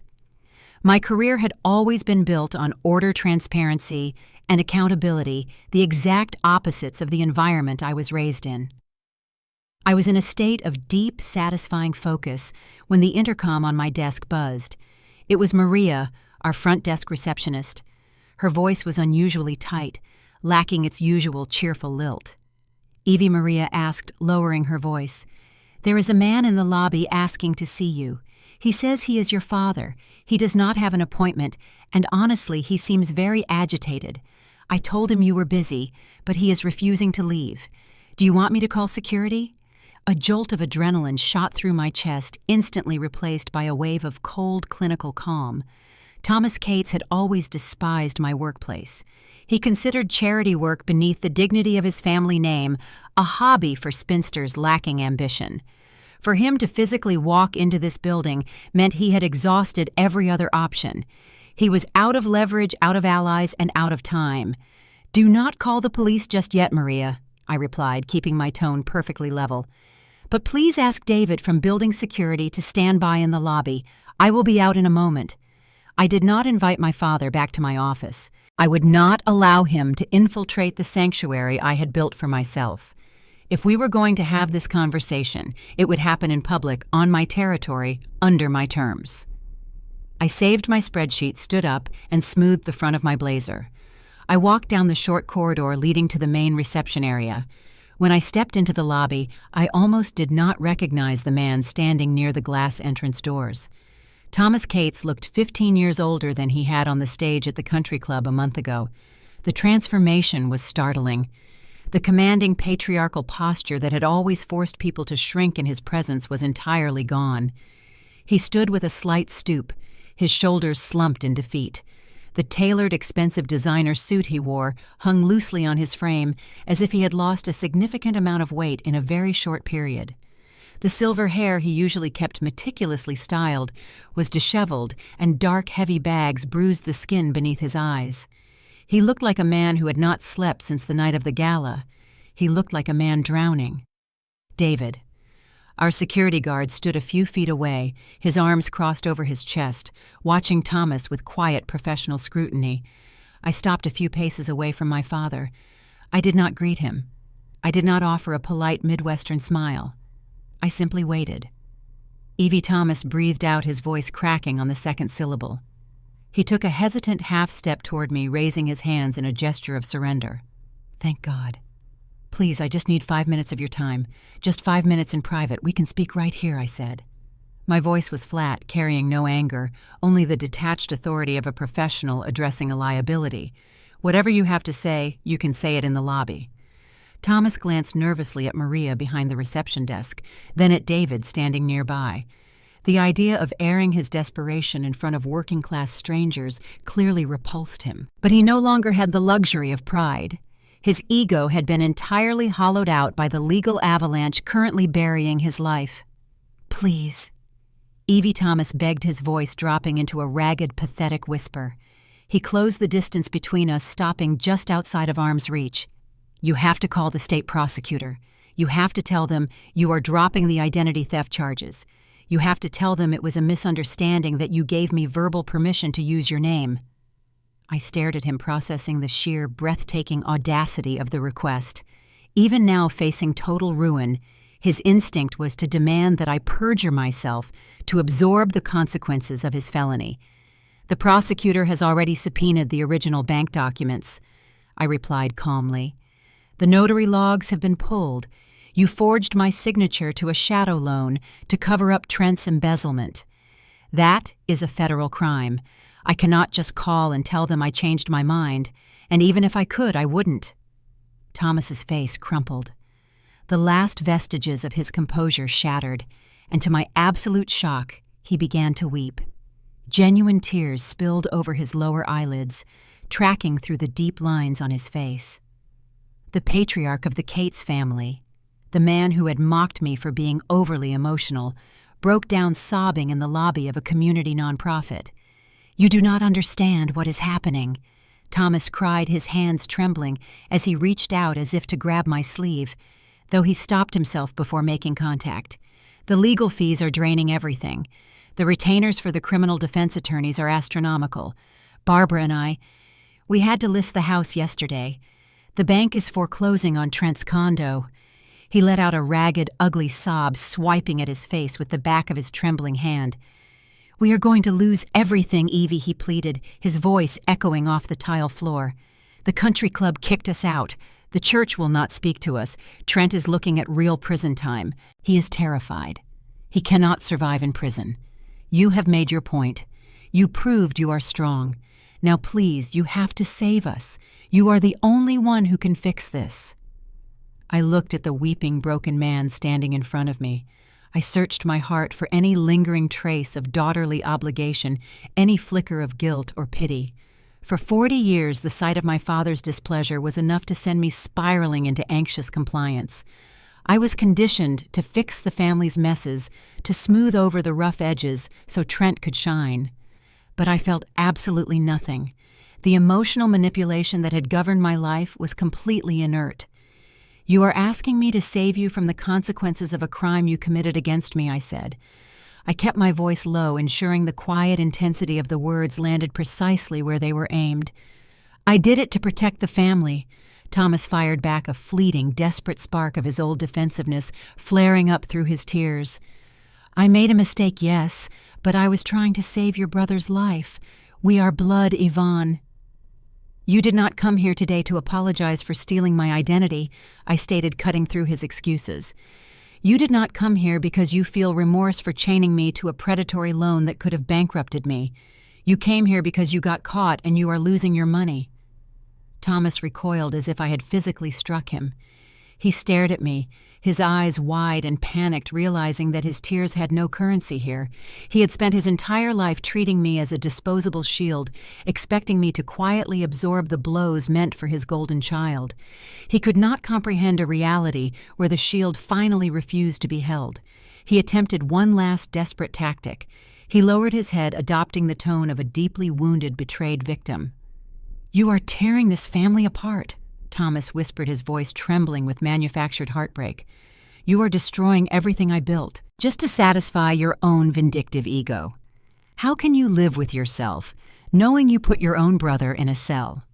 The final attempt at a guilt trip hung in the air, pathetic and entirely ineffective. I looked him dead in the eye, holding his gaze until he physically flinched. "You tore this family apart 10 years ago when you sat in a room and forged my name," I said. "Every lost dollar, every lost friend, and every day Trent spends in a federal prison is a direct result of your own arrogance." I took a slow, deliberate step back, physically removing myself from his orbit. I just finalized the paperwork. Thomas stared at me, his mouth opening and closing without sound. The realization finally settled deep into his bones. He could not bully me. He could not guilt me. He could not manipulate me. The power dynamic had shifted completely and permanently.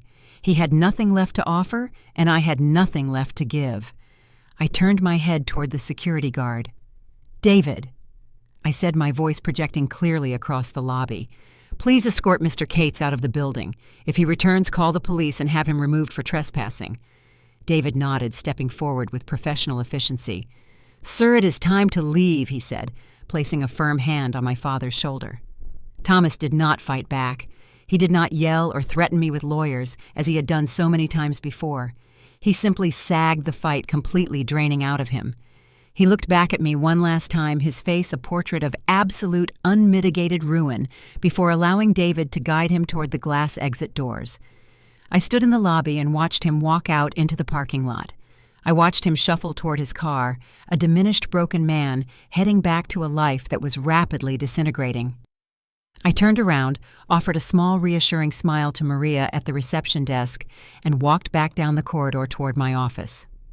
I had a grant proposal to finish. The confrontation was over. The family conflict was finally definitively concluded, and I had never felt so powerful. With the toxic, suffocating weight of my family completely excised from my life, I found myself navigating a reality I had never thought possible. For 40 years, my existence was defined by defense mechanisms. I budgeted aggressively, anticipating the inevitable demand for a family bailout. I stayed quiet, hoping to avoid drawing fire away from Trent's latest disaster. I had lived in a constant state of low-grade anxiety, waiting for the other shoe to drop. When my father shuffled out of my office lobby in defeat, the anxiety left with him. The silence that followed was not lonely. It was expansive. I began to flourish. The trauma of the confrontation had forged an unexpected ironclad bond between me and Sylvia Reed. In the weeks following the gala, we started meeting for coffee every Sunday morning at a small independent bakery in downtown St. Louis. It was neutral territory, far from the judging eyes of our shared suburb. What began as a tactical alliance between two victims of the Cates family's greed blossomed into a deep, genuine friendship. Sylvia understood the exact nature of the damage my family inflicted. She knew the arrogance of my father and the destructive entitlement of my brother. I did not have to explain the nuance of the emotional manipulation to her. She had seen it firsthand when she stood between my father and me in the center aisle of the country club. During one of those Sunday mornings over steaming mugs of dark roast coffee, Sylvia slid a thick bound legal folder across the table. "It is officially filed," Sylvia said, a small, satisfied smile touching the corners of her mouth. "The civil suit against Trent and your father's estate. My lawyer says the criminal fraud conviction is practically guaranteed based on the audio recording you made, which makes the civil case a slam dunk. We are suing them for the full value of my father's contracting firm, plus damages for the 10 years of lost revenue." I looked at the thick stack of legal filings. The momentum of the public scandal, combined with the undeniable evidence I had submitted to the prosecutor, had provided Sylvia with the leverage she needed to finally reopen the case. The justice system, which my father had manipulated for decades to protect his golden son, was now methodically dismantling him. "Good," I said, taking a sip of my coffee. "They owe your family everything. I hope you take the shirt off his back." Sylvia let out a quiet, genuine laugh. "Oh, we will. The bank is already foreclosing on the St. Louis condo. My lawyer says the equity from your parents' house sale will barely cover the criminal defense retainers. Trent's fiancée returned the ring last week and scrubbed her social media clean of any mention of him. It is a complete wipeout." She paused, looking at me with a steady, appraising gaze. "How are you holding up with all of this? I know they were awful to you, Evie, but watching your own family implode cannot be entirely painless." I set my mug down on the table. The truth was, I had expected to feel a lingering sense of guilt. I had been conditioned my entire life to absorb their pain. But as I sat there listening to the thorough, systematic ruin of my abusers, I felt nothing but a profound, settling peace. "I feel fine," I answered honestly. "For the first time in my life, I feel incredibly light." And it was true. Free from the crushing financial abuse and the endless emotional manipulation, I began to excel in a way I never allowed myself to before. The energy I used to spend managing my parents' demands was now channeled directly into my career. Without the dark cloud of family obligation hanging over my head, my professional confidence soared. I tackled my grant coordination projects with a renewed, fierce focus. I identified a series of complex, overlooked federal funding opportunities for housing initiatives in rural Missouri. I utilized the exact same meticulous auditing skills I had used to expose my father's forgery to secure those funds. 3 months after the gala, the board of directors at the Community Foundation called me into the executive boardroom. They did not hand me a cease and desist letter or a demand for a secret loan payment. They handed me a promotion. I was named the new Regional Director of Grant Operations, a position that came with a substantial raise and the authority to direct massive funding initiatives for vulnerable communities across the state. I walked out of that boardroom feeling a deep, quiet sense of validation. I was not a disposable asset. I was not a mid-level charity worker, as Trent had so arrogantly sneered in his penthouse. I was a capable, intelligent woman who was actively rebuilding her community while Trent sat in a jail cell waiting for a federal judge to determine his sentence. The contrast between our lives became a daily reminder of the choices we made. I bought a new plush sectional sofa for my living room, replacing the worn-out couch I had kept for years out of frugal fear. I painted the walls a warm, inviting shade of terracotta. I filled the space with thriving green houseplants and framed artwork I bought from local artists at weekend markets. One evening in late autumn, I sat on my new sofa, a glass of robust red wine resting on the side table. The house was quiet, filled only with the soft ambient hum of jazz music playing through a wireless speaker. The warmth of the room felt luxurious, secure, and entirely mine. I opened my laptop to check my personal email. A Google News alert I had set months ago pinged near the top of my inbox. It was an article from the St. Louis Business Journal. The headline read, "Former real estate developer Trent Cates sentenced to 48 months in federal prison for identity theft and embezzlement." I clicked the link and scanned the short clinical article. The judge had shown no leniency, citing the predatory nature of the shadow loan and the betrayal of using a family member's stolen identity to secure it. Thomas Cates had avoided prison time through a grueling plea deal, but he had been hit with massive, unpayable restitution orders and crippling fines. The article mentioned that Thomas and Barbara Cates had officially declared personal bankruptcy and were forced to relocate to a small rented apartment on the outskirts of the county. I read the words, letting the reality of their situation sink in. My parents were currently living in a cramped budget apartment, isolated from the high society friends they had sacrificed everything to impress. They were broke, disgraced, and mourning the imprisonment of the golden son they had ruined their lives to protect. Their days were likely consumed by bitter arguments mounting legal bills and the crushing, humiliating reality of their new social standing. I looked around my quiet, beautifully decorated living room. I looked at the glass of good wine, the thriving plants, and the stack of successful grant approvals sitting on my desk in the next room. The ultimate victory was not just exposing their crimes. It was not just watching Trent handcuffed in a courtroom or watching my father break down in tears in my office lobby. The true justice was this profound, unbothered happiness I had claimed for myself. I had proven that the scapegoat could not only survive the fallout, but could thrive brilliantly long after the golden child fell. I had stripped away the toxic narrative my family had wrapped around me, and underneath I found a woman who was capable, resilient, and entirely at peace. I realized then that family is not determined by shared DNA or 50 years of Thanksgiving dinners. Blood does not demand loyalty when the veins are poisoned with deceit. Family is determined by who stands with you when the truth comes out. Family was Sylvia blocking my father's path in the center aisle of the country club. Family was the supportive coworkers who cheered when I got my promotion. Family was the quiet, secure life I had built with my own two hands. I closed the laptop, letting the screen go dark. I picked up my wine glass, took a slow, appreciative sip, and leaned back into the plush cushions of my sofa, enjoying the perfect, beautiful silence of a life finally lived on my own terms. Thanksgiving arrived in Missouri with a biting frost that coated the windows and a pale golden sun hanging low in the sky. For the first 4 decades of my life, the fourth Thursday in November was a grueling endurance test. It was a day defined by rigid obligations and suffocating tension. I used to spend those mornings waking up before dawn to prepare the elaborate, labor-intensive side dishes my mother demanded. I would carry them in insulated bags to my parents' sprawling estate, only to be banished to the kitchen to manage the oven, while Trent sat in the living room drinking craft beer and holding court with the visiting relatives. In the Cates household, holidays were not about gratitude. They were theatrical productions staged to highlight my brother's success and my father's generosity.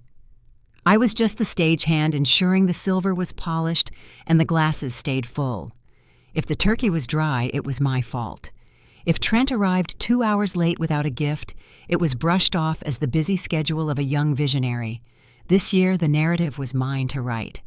My modest house was filled with the rich, savory scent of roasted garlic thyme and fresh baking bread. Jazz music played softly from the wireless speaker in the corner, mixing with the sound of genuine, unforced laughter. I was hosting dinner, but I was not serving anyone. I was sharing a meal. Sylvia sat at the head of my dining table, pouring a deep, ruby Pinot Noir into a row of crystal glasses. She had brought a homemade pecan pie, boasting that the recipe had won a blue ribbon at the county fair 10 years ago. Two of my colleagues from the nonprofit, Sarah and Mark, sat across from her trading stories about the chaotic final days of the autumn grant cycle. There were no hushed arguments. There was no tiptoeing around fragile egos. Nobody was walking on eggshells worried that a stray comment might trigger a patriarchal lecture or a passive-aggressive sigh. We were just people who enjoyed each other's company, breaking bread in a space that felt safe.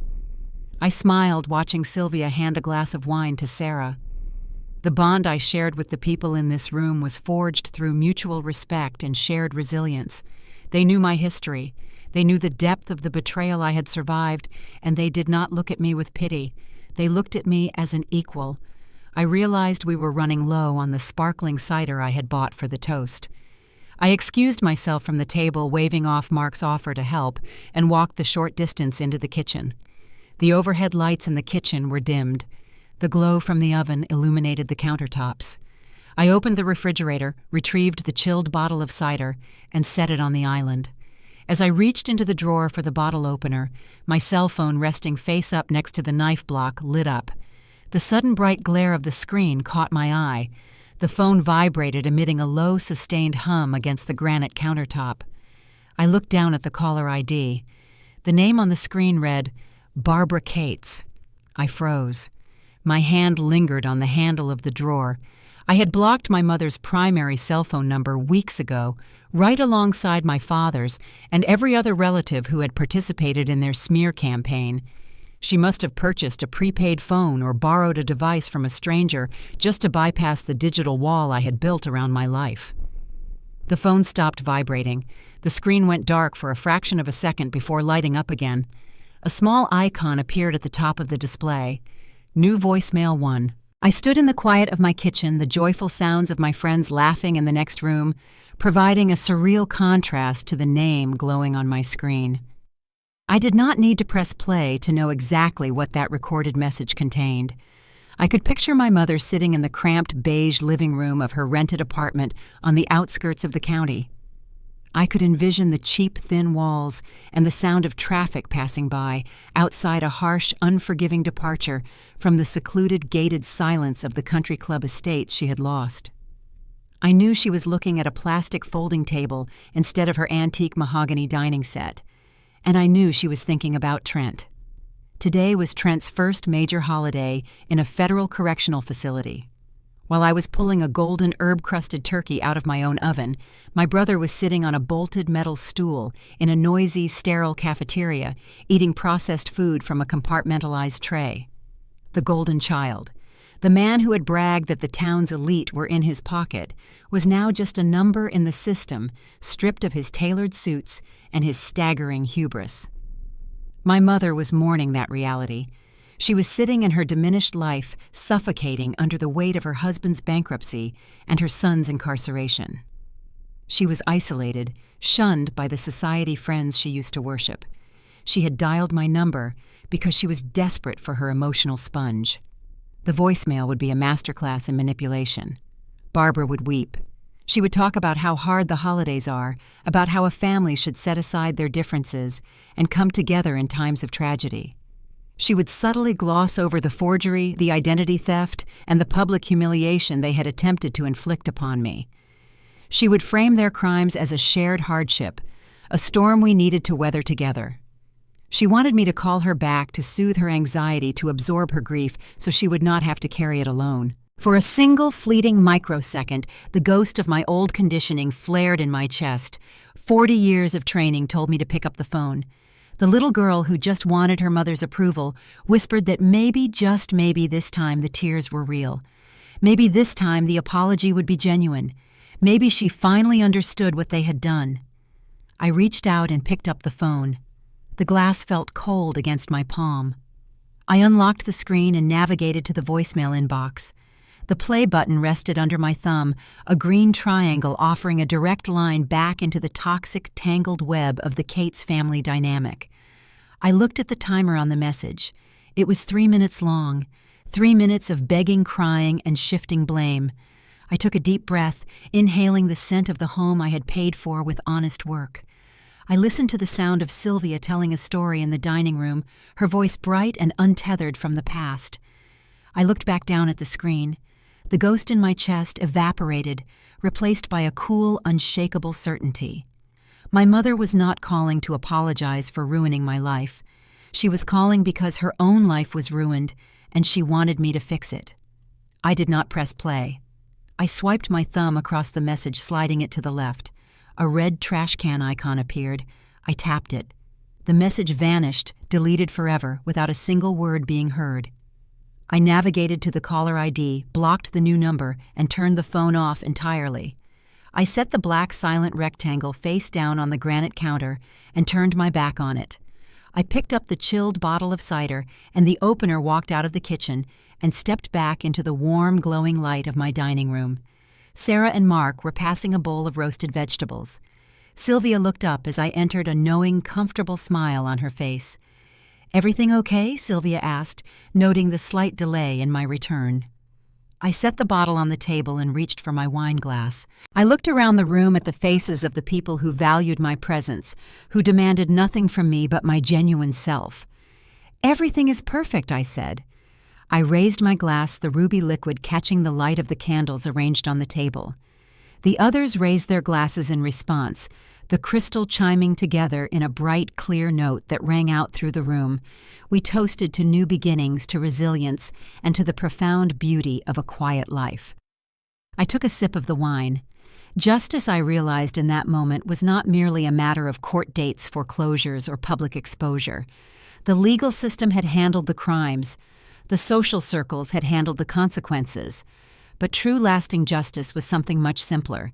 It was the ability to sit at my own table, surrounded by my chosen family, and feel an unbothered, uninterrupted peace.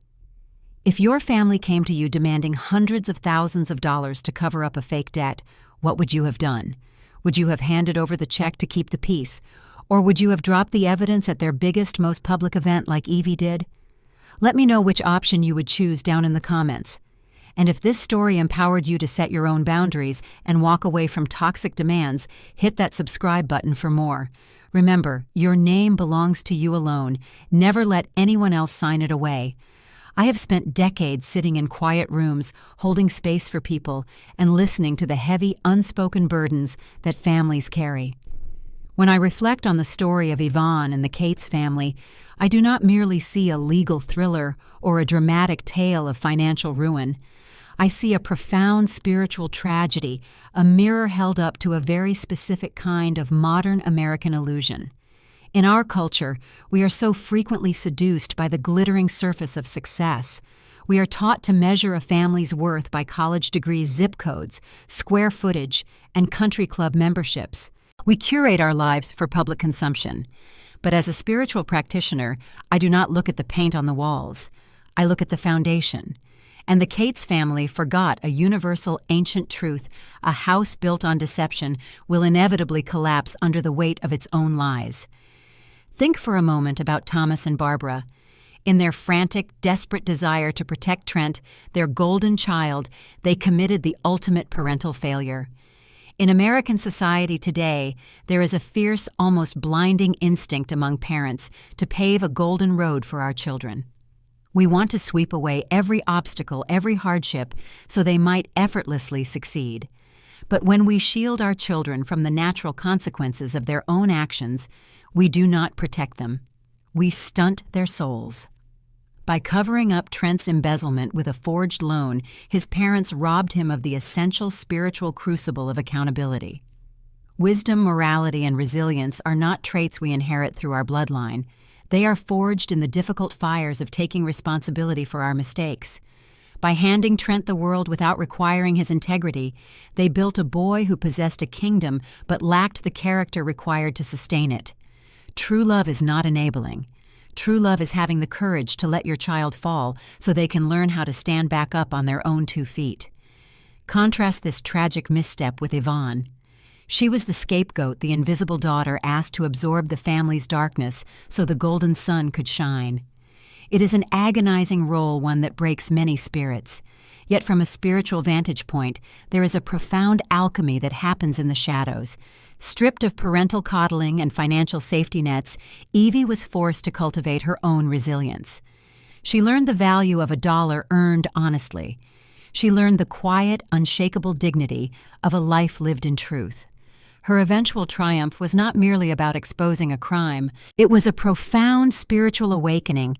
She realized that her worth was never tethered to her parents' broken validation. Through her hardship, she stepped into the light of her own fierce moral clarity. What then is the message here for us? What is the lesson for parents raising children in the complex, demanding landscape of the modern traditional family? It is an urgent call to return to the sacred duty of mindful parenting. True family responsibility is not about maintaining a flawless public image or engineering financial dominance. It is about emotional awareness. It is about looking at all your children with eyes of absolute fairness and equity. If we want to guide our children toward a better, more meaningful life, we must teach them that true success cannot be forged, borrowed, or bought. We must model honesty in our own lives, even when the truth is terrifying and the consequences are steep. We must teach them that making a mistake is a natural part of the human experience, but owning that mistake is what makes a person whole. When a family idolizes one child and discards another, they disrupt the natural harmony of the home. They create a karmic debt of resentment and pain that will eventually come due, often with devastating interest. Stories like Yvonne's are not just entertainment. They are vital parables for our time. They invite us to pause, to look inward, and to examine our own lives, our own biases, and the generational patterns we are unconsciously passing down to our children. If you find value in uncovering these deep, often uncomfortable truths about family dynamics and the resilience of the human spirit, I invite you to become part of our community. Please subscribe to BlueberryRevenge, where we continue to explore these powerful narratives of accountability, healing, and the relentless pursuit of justice. Walk this path of reflection with us. As the days grow shorter and we gather our own families around our dining tables, it is worth asking ourselves a quiet, difficult question. Look at the children in your life. Look at the way you love them, the way you discipline them, and the way you speak to them. Are you planting deep, resilient seeds of integrity, or are you simply painting the leaves green to impress the neighbors? A legacy of wealth and social status can vanish in a single, humiliating afternoon, just as Thomas Cates learned the hard way. But a legacy of character that outlives us all. The roots of your family tree are growing deep in the dark earth right this very second. The only question is, what exactly are you feeding them?